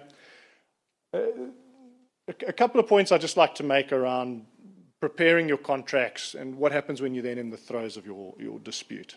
A lot of the fights turn on who has the better information. I mean, if we're just quite candid about things, those who have the better paper trail, who have the better understanding of the issue, and have the more timeous understanding of the issue, are normally the ones who are most likely to succeed. Looking at the philosophy around think slow and act fast, the think slow here is not to physically think slow and not to be inefficient with the way we do things, but to apply one's mind to the issue when it arises. And the application of mind now goes beyond the application of human mind. We have software, we have AI, we have all the good things that were mentioned by my co-panelists today, which are all things which will help us think slow better. And I think we will be doing ourselves a disservice if we don't apply those tools. Even us as lawyers are getting dragged out of the dark ages, and we're using things like AI to expedite discovery, to expedite our augmentation, to better improve our document drafting. So I think the tools are there, and it would be on us to make sure we use these tools. And surprisingly, I often come across situations where these tools are not properly used. We've heard a lot today about data being available, but data not being used in the manner in which it best serves the people who have it. Maybe just another comment off the back of Gardner's book around how big things get done. Us as an energy market can at least breathe a bit of sigh of relief. We are one of the least likely areas to have catastrophic failures on our infrastructure build projects. Energy projects are inherently less risky than some of the other games, obviously aside from nuclear and a few others, but it's not to say that there isn't a world where they will fail or where there will be disputes. Within this environment, we are generally regularized by contracts. I think Rob had it up on his slides earlier that a lot of the work they are doing is managing risk in relation to the various contracts which manage the environment within which we operate. So for purpose of what I'm saying going forward, I'm largely going to focus on the contractual world. There is other worlds of delict, where the law of wrongfulness deals with what happens if someone drives into your car, and there are things like interdicts if ever you have to pull the handbrake up on someone in a court process. But aside from that, we are in the energy environment largely regularized and governed by the contracts we sign. And those contracts we sign give us certain rights, and attached to those rights are remedies. And generally, there are two that are of primary importance. One is specific performance. We can make someone do what it is they told us they sold us. And the other is we can sue them for damages. Neither of those things are necessarily ideal. To compel someone to perform, again, is a challenge. I mean, what do you ultimately do if the person doesn't? Go and sit a CEO in jail. It doesn't necessarily serve the benefit of the project. It doesn't necessarily serve the benefit of your outcomes. And then when it comes to a damages claim, again, you've got to prove causation. You've got to spend time going through the process of establishing, but for the breach, would this have happened? And then am I entitled to the loss that arises naturally from that breach? And because of that, in the energy space, we tend to find that we use, in the alternative, penalties quite liberally. And penalties are data-driven. You can't have a true penalty without understanding what it is you're trying to sanction your counterparty by and what it is that that sanction entails. Luckily, for purposes of our market, we some time ago got rid of a long-standing English law debate about whether or not a penalty is a wrongful provision, whether it is against bone mores, because to strike fear of non-compliance in a counterparty is simply wrongful.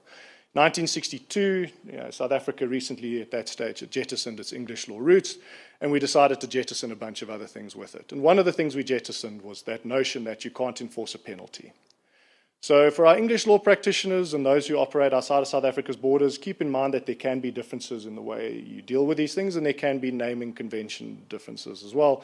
But basically within our jurisdiction, if it's an LD, a liquidated damage, a pre-assessment of loss, or it's a penalty, you can enforce it pursuant to the Conventional Penalties Act.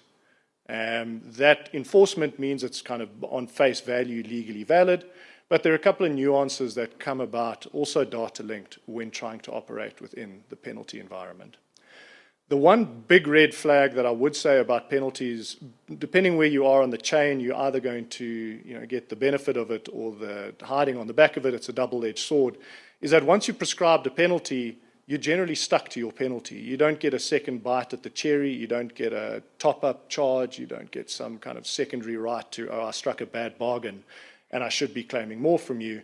There's a provision in the Act that allows you to elect to sue for damages. You then have to go through that whole process. But most people are cognizant of that. And once you've signed up to your penalty or your liquidated damage, that's it. That's your road for the loss that's going to arise from that breach. The other side of this coin is also to bear in mind that the penalty may be reduced. And the Act is quite narrow in its ambit when it comes to this. The Act talks about a thing called prejudice. And prejudice in this case is given a very broad meaning to say it's not just the creditor's proprietary interest, but it's all valid interests that you can justify. And again, that is a heavily data-driven element within our dispute space. If for whatever reason, depending where you are in the chain, you are either challenged or you are the challenger, those challenges are largely driven by what information you have about the harm that arises from that breach, what the nature of that harm was to the counterparty, and whether or not that harm is justifiably recoverable against a broad spectrum of loss, things like loss of goodwill, indirect damages, and the like. The penalty clause ecosystem tends to span the full project spectrum, so it's not something unique to only your PPA contracts. It's not something unique to your EPCs or even your design, build, operates and your O&Ms. It flows all the way down from top to bottom. What's missing on this diagram are our friends, the OEMs. I don't see many OEMs in the room, but a number of them ultimately bear the consequence down the chain. We tend to see those penalty clauses passed down to the party that's caused the harm, because ultimately if a piece of infrastructure is failing, there's a causative nexus to why that failure has occurred, and ultimately it's the party that caused that nexus that ultimately has to pay the end consequence. It's relevant to all the actors as well. It's relevant to the buyers, it's relevant to your developer, it's relevant to the contractors, and it's relevant to the lenders as well, because if these penalties are undersized, if these penalties are unrecoverable, there's going to be a hole in someone's balance sheet, and potentially a hole also on your debt servicing.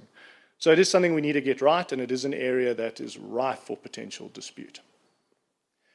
Another thing we need to keep in mind, again, which is heavily data-driven, are the legal concepts of prescription and time bars. Prescription, general legal principle, if you don't act on your right within 3 years, the Act calls it a debt, you lose that right. And 3 years sounds like a long time, but I promise you, when you're sitting in boardrooms and guys are chewing over data and they're debating whether or not it's left, right, up, down, and whose fault it is, those 3 years can lapse before you've blinked. The other side of the spectrum are contractual limitation clauses around liability. And those are validly binding under South African law. Our Constitutional Court had the opportunity to go and start deviating from those legal principles quite recently in the Biedeke decision, and they decided not to. They upheld the fact that contractual time bar clauses serve a legitimate commercial basis, they give you surety and security over your exposure, and that they will be upheld because ultimately these are contracts entered into through consensus. So on that basis, again, the lack of data could mean a time slippage, and a time slippage that results potentially in a prescription issue, and you've lost your rights to claim because of a legal application that falls across all claims.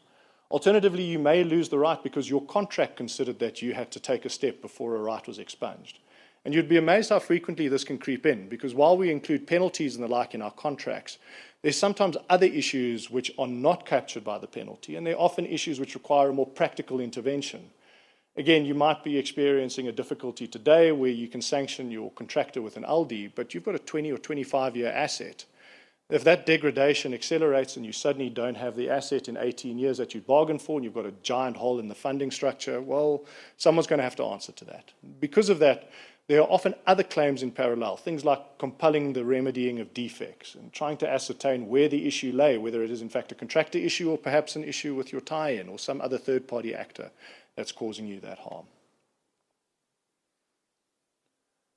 Prescription begins to run, as we said, on the day on which you garner knowledge, and that knowledge test generally applies as well to your contractual time bar clauses. So where it is that you are lacking data, it's not to say that you get an out-of-jail-free card because you simply don't know. The other side of that test is normally a reasonable acquisition of knowledge. So if you ought to have known and you've done nothing about it and you didn't take your data and compound it or compartmentalize it in a way that would have shown you the issue, well, that's largely on you, and you can still suffer the consequences of that non-compliance. Is this the solution to everything? I don't think it's necessarily going to answer all our ills.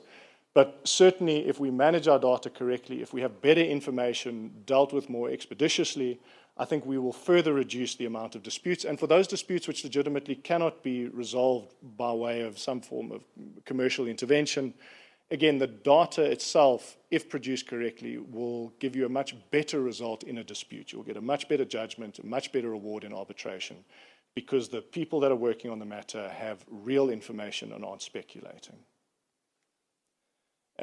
Just cognizant of time, I'm going to jump to the case studies because I thought it might be useful just to give you some context, because there are real-life examples of where these things are happening.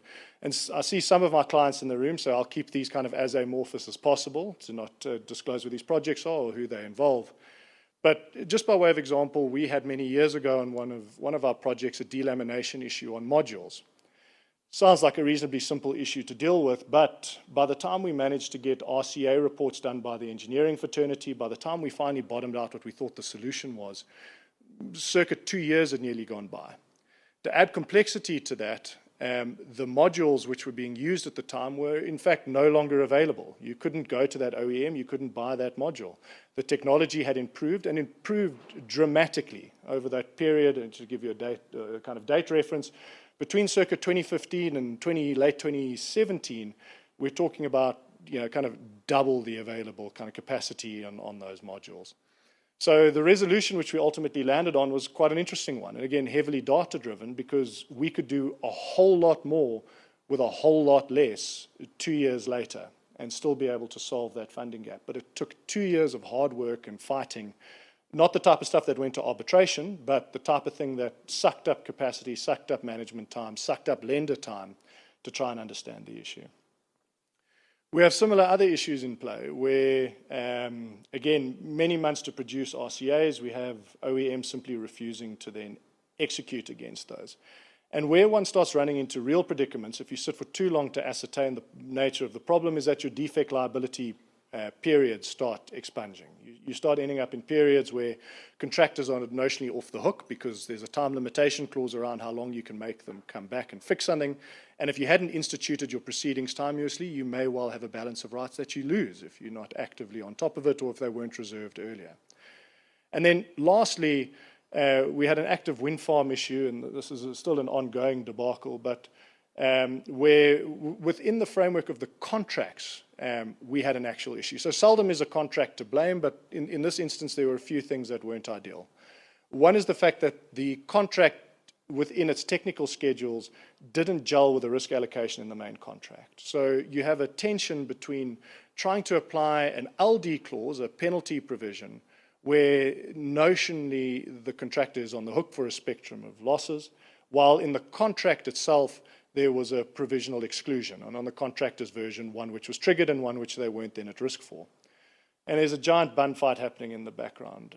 I would think that if people had better applied their minds to this at the time, if there'd been more checks and balances, and perhaps again, with the knowledge of hindsight that we have now with the type of data that's available to us, we would have been able to better avoid that issue in the first place.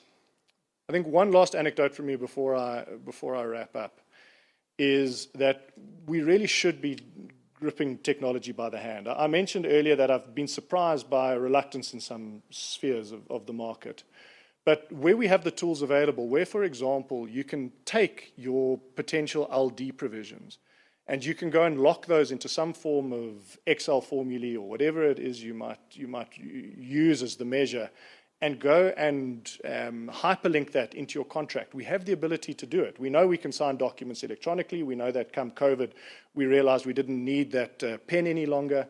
But I don't think we're necessarily gripping the opportunity with both hands to really use the tech that we have available to generate what are true smart contracts that will help us avoid disputes by using and leveraging the technology, so that at the end of the day, when you actually do need to phone a lawyer to fix a problem, it's only because it's a type of problem that we couldn't have avoided through these types of protections.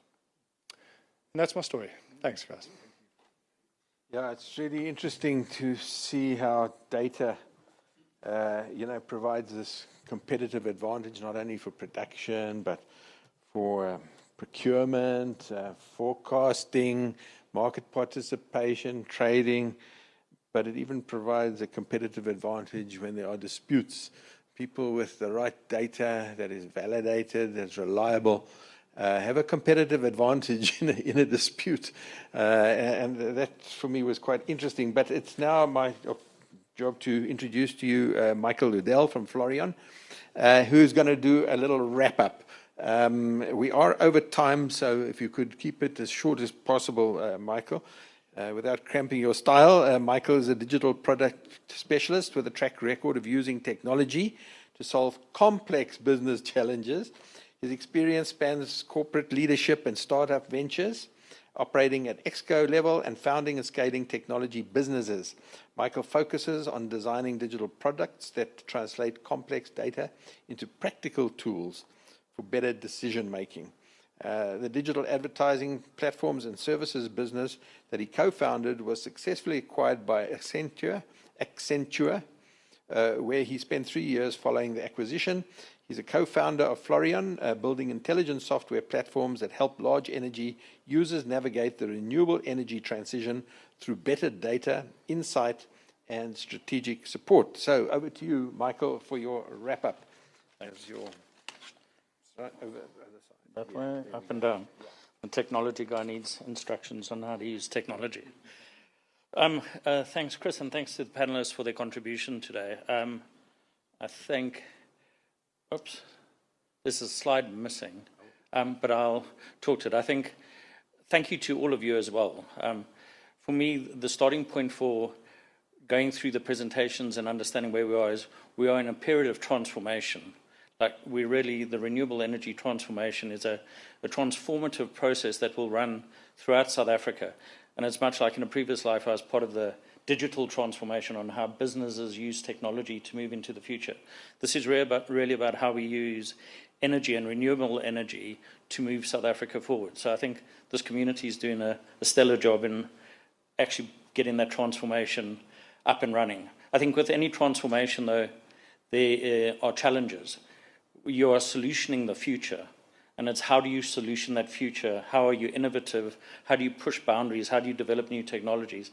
And I guess the key for that's data, as we've heard today. That data can underpin and I guess reduce risk. While Andrew's sort of paper on risk and being able to take risks and innovate our support, I think the more data we have to support those risks, the better. And the market unbundling, we've heard about the market unbundling and SARWIM and multi-day market. For me, that's a great vector that actually helps drive this innovation, this transformation, because we actually have the momentum happening. We're not having to invent the future on our own. There's actual real transformation in the way it's going to happen, and it begins to make sense at a balance sheet level, where previously trying to drive innovation without that support. So for me, that momentum is a real sweet spot that we have in South Africa. Oh, that's the area of transformation slide I was going to talk about. And again, we've heard today complexity, complexity, complexity, but complexity is where the opportunity sits. Complexity is where we begin to understand effectiveness on what are we doing as an off-taker, the investments we make in how we're using energy. It's where that effectiveness sits. It's also where the efficiency sits. It's understand how we can potentially do more with less as well. And then it's where the impact sits as well, talking to Miller's point about actually understanding what we need to do.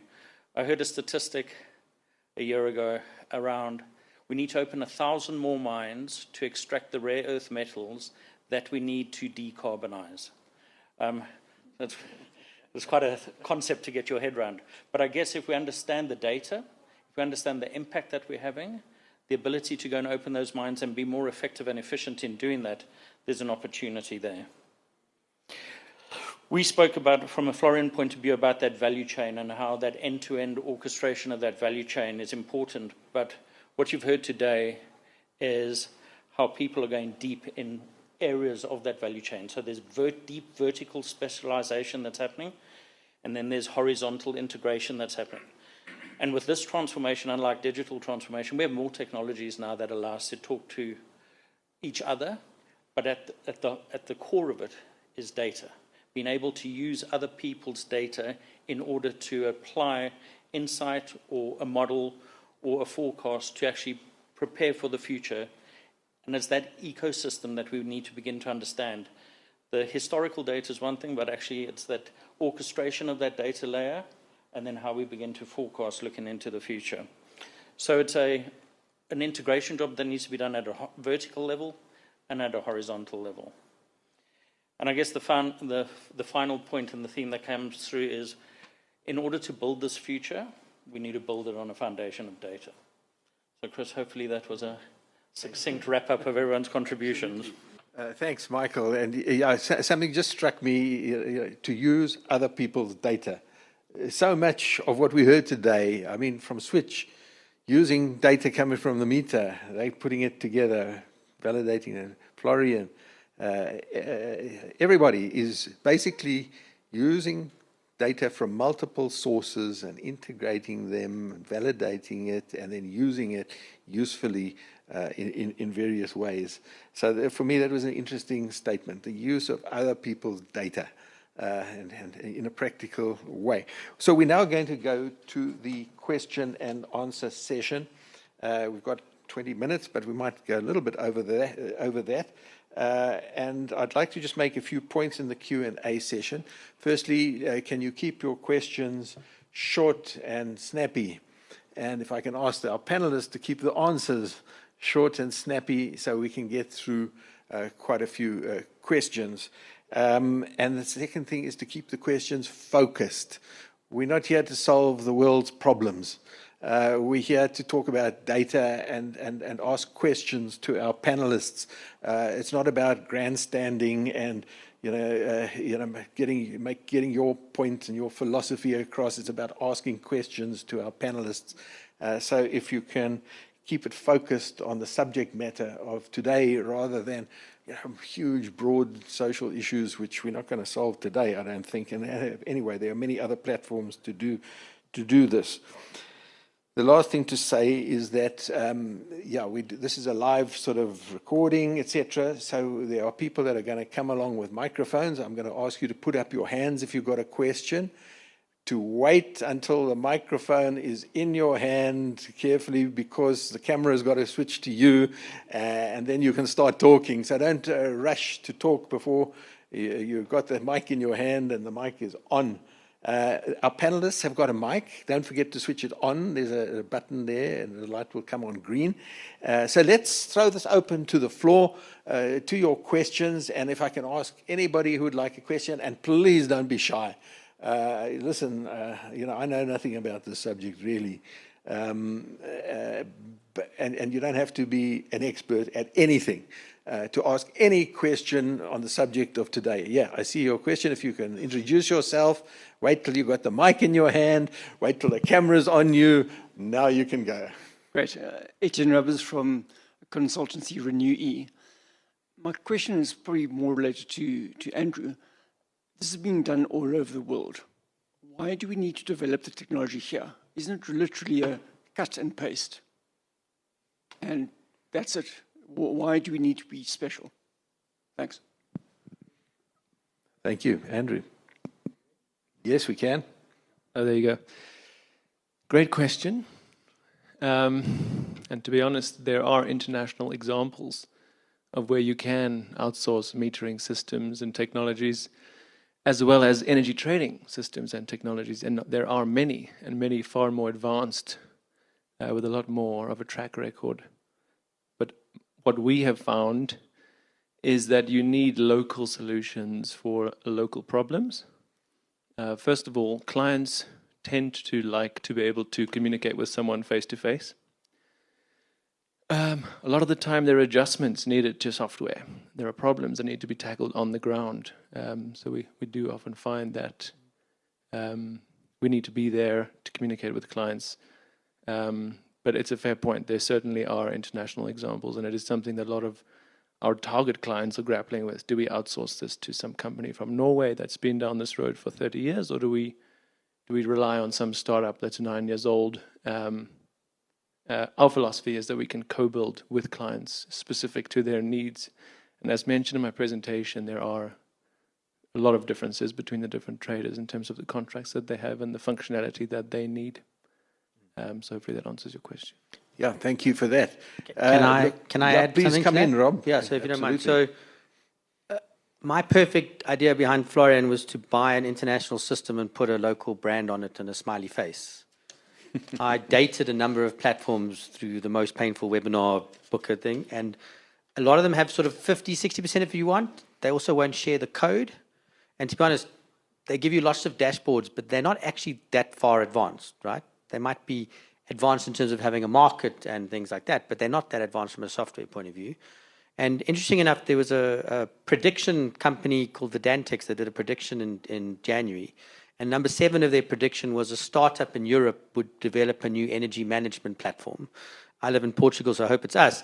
But the point is, even they are noting that there's new software being developed all the time, and that there isn't a single one-size-fits-all that works already. Thank you. I've seen this too with some very well-established legacy systems, multi-vendor integration and all of that, but they've been developed a long time ago and adapted over the years, and maybe they're not the optimal solution today. I don't know. That's just my thought. I'm going to now take a question from our remote audience. Charlotte Koopmans asks, and I think Rob or Michael, this is for you, and I think you got the answer, I'm sure. Is how does Florian consider and forecast electricity prices? Is Florian working with external providers? Perhaps Rob, and then Michael can chip in as well. So wearing the Cresco hat, initially Cresco does regulated tariff pricing and increasingly now some system marginal pricing, obviously without actually seeing the market. We have some people who've worked within Eskom who are in the room, thank you, who give us a good insight, and then we've provided the data layer. So we do work with external parties as Florian to provide the insights around long-term ideas. We ourselves are not doing system marginal pricing. There are other good software pricing that do that. But we bring in external inputs to allow the forecast to happen, to give them some sense. Yeah. In certain areas, we could develop those insights ourselves, but otherwise we'd rely on external parties. Yeah. Or just like you would as a bank, where you are looking at an interest rate or a currency, you take three people's opinions and you take the average or the one that seems the most realistic. Yeah. So there is data available that you could use in that situation. Thanks. Thank you. Michael, do you want to come in? Anything you want to add on that?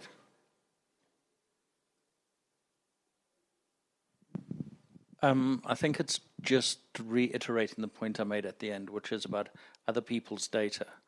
The solutions we're building today are not monolithic where they need to own everything. They are solutions that are built on an open access type approach where it's API driven and we are constantly learning. And in an age of AI, we won't claim yet that we're using AI because we don't actually have enough data sitting within our framework to be able to deliver those solutions. But the more data we bring in, the more we understand, the more insight we create, the more we can begin to teach, and the more we can then begin to understand. But it's that structure and that framework that allows us to bring in other data. Mm. We go to the floor here at our on-site venue. Is there any other hands up that would like to ask a question? I don't see any, but please think about your questions, and if something comes to mind, stick your hand up and wave it wildly so that I can see you. But we'll go on then to some questions from our online audience, and this one is going to be addressed to Tyrone. Our guest here, I think this is pronounced Achieng Aranda, has a question for Tyrone to say, please can you share some perspective on cyber security and data security breaches in this context where data aggregation is at the core of value extraction? Do you want to handle that, Tyrone? As best I can, Chris. I'm not a data protection lawyer. We have experts within this business who deal with that particular facet, but I probably know just enough to be a bit dangerous around the advice. So the facets where I see it playing out in particular is within the commercial contracting framework. I often work with my colleagues to ensure that our data protection clauses align with South African regulations. So in the first place, to make sure that we're not breaching PROPIA through that type of information sharing. And then on the more the more difficult commercial side of the spectrum is on true IP considerations. And there's a broad spectrum of approaches to dealing with IP. I mean, I personally advise a lot in the construction and engineering sectors where IP is at the heart of people's businesses. A lot of the differentiators between that tech sits in their IP and the way in which you deal with other people's intellectual property. And it's broadly, generally, two philosophical tranches. One is you've cooperated with a counterparty and you only need enough of a license to be able to use and operate that particular asset for its useful life. And then in other instances, you've partnered with that party to create some kind of market position or market differentiator where you feel that you should be the beneficiary of that intellectual property as the client. You feel that that should be proprietary to your business and not necessarily leveraged to others, in which case you then have a bit of a different tiff with your engineering colleagues that you've consulted with. But that's about as far as I can go. Yeah, thank you. Yeah, Mila, please come in. So I just wanted to add on this one, what we see in the market related to the cybersecurity requirements, it's increasing from day to day. I mean, in every tender, we receive the requirement to showcase our penetration test. How did we appear? You know, back in the day, I guess that wasn't even a question. If someone would to artificially go and imitate an attack on your system in order to find out if your security or your authorization is in place and everything is sort of from the data protection perspective being handled. So every company at this stage will have to deal with the fact that there is a way of judging yourself and then improving yourself against whatever the result of that test is. So it's all about improvement. I mean, the first time that test happens, it's not going to be a phenomenal result, but it's going to show you how to deal with the cybersecurity going forward. So that essentially will assist everyone improve to the extent of acceptable security.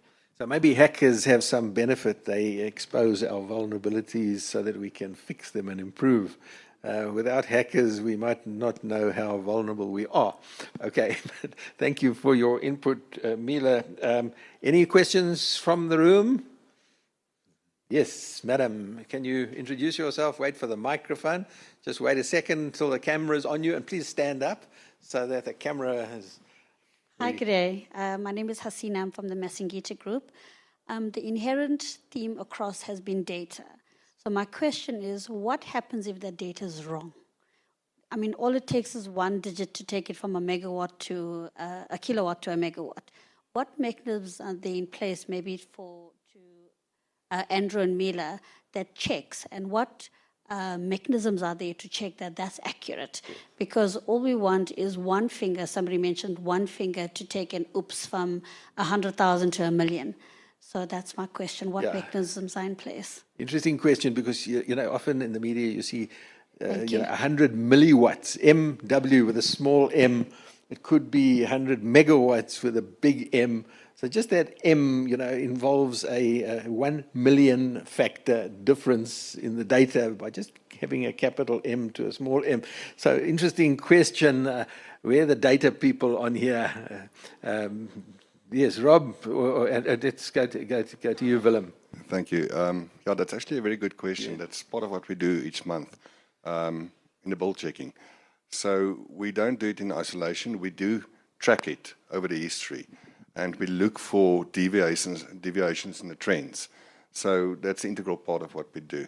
If there's data missing, we go through a process to fill the gaps, or if there's something weird happening in the data, we make a call and we get rid of it and carry on.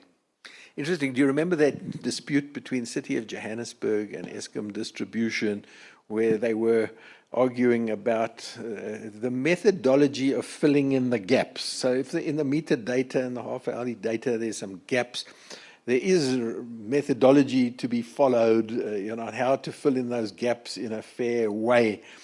So I suppose that all comes into it. Mila? I was just about to say, so we do the data patching and scaling for those half-hourly readings, so it does happen. And it would be artificially wrong to show it with the data gap that exists. So some of the data gaps and the backfilling is possible, but it is all about the outliers, essentially. Some of the outlier detection and the trending will show which data point will be not quality data, but in some instances the actual wrong value is right. You know, the wrong looking value is right, which also should not be removed from the data set. So there are cases that you have a leak and now all of a sudden you see a value that is going up in the water or refrigerant uses. And it's all about kind of having the analytics and the access to those metrics in order to decide what is right, what is wrong. If it's not visible and transparent, it's difficult to know. What is it that needs to be removed? Yeah, it reminds me, you know, of the City of Joburg Eskom thing.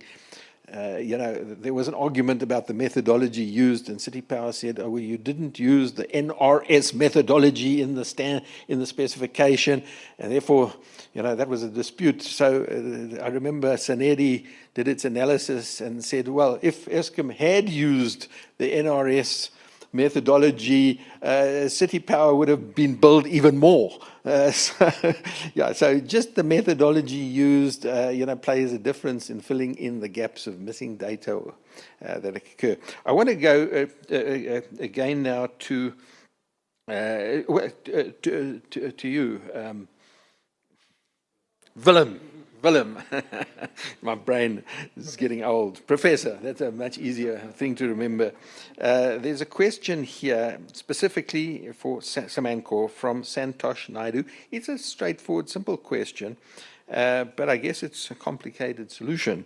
And that is, what is your strategy at Samancor to reduce reliance on Eskom and use more on-site or wheeled renewable energy and battery energy storage power?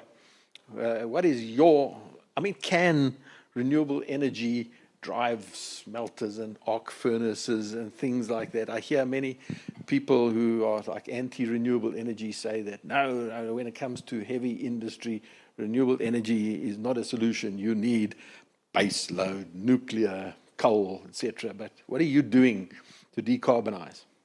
Yeah, so Samancor is definitely not against renewable energy. We are actively pursuing it. Most of these actions are driven by cost, unfortunately. If you consider the size of our operations, we do need base load. It's a 24/7 load that we're operating, and it's massive. So you can imagine the size of a solar plant combined with BESS, combined with wind, to address our energy needs. But we are busy implementing it. We've got a strategy. Our intention at this stage is not to replace Eskom. We realize that we are going to stay reliant on Eskom, but we are implementing a strategy to get more renewable energy into our mix. What do you see as ultimately what could you achieve in the mix between fossil fuel-based energy and renewable energy in an operation like Samancor, an energy-intensive 24-hour day smelting operation? Well, it's difficult to say at this stage. We have started with our on-site generation, and we're looking at wheeling alternatives. At this stage, in the next, let's say, 5 to 6 years, we're going to focus heavily on our mining operations in terms of getting them on renewable energy and trying to address their needs through renewable energy. But basically with solar PV at this stage. Yeah. We're looking at other alternatives, but for the smelters, I think penetration, Rob, what would you think would be realistic? 30%. Yeah, about 30%. Okay, yeah, interesting. I'm going to move to anything from the floor. Any hands up? Yes, I see you, Ian.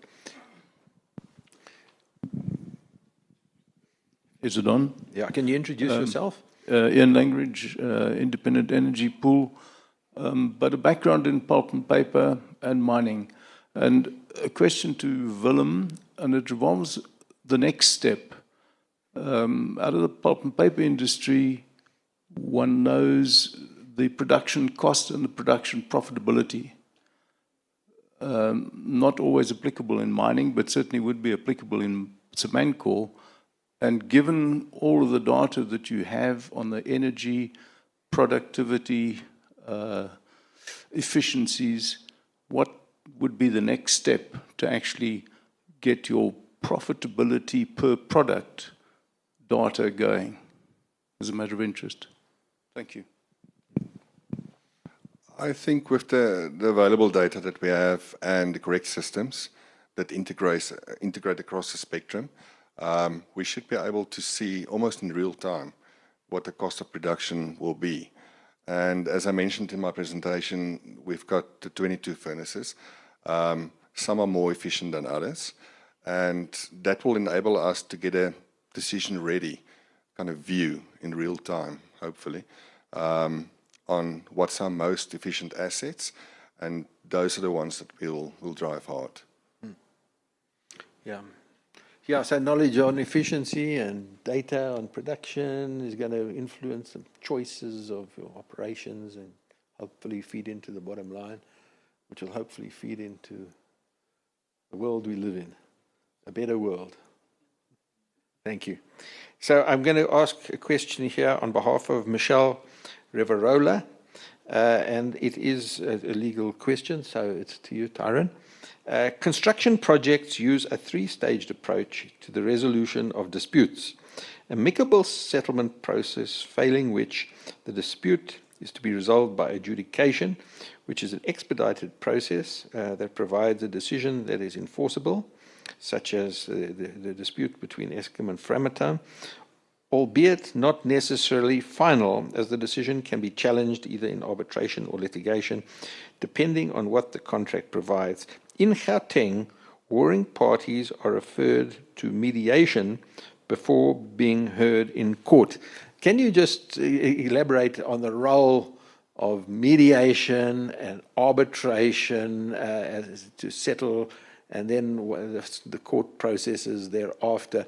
How important, I mean, how many disputes are resolved by mediation and arbitration where they've agreed not to go to court but to abide by the outcome of the court, by the outcome of the arbitration?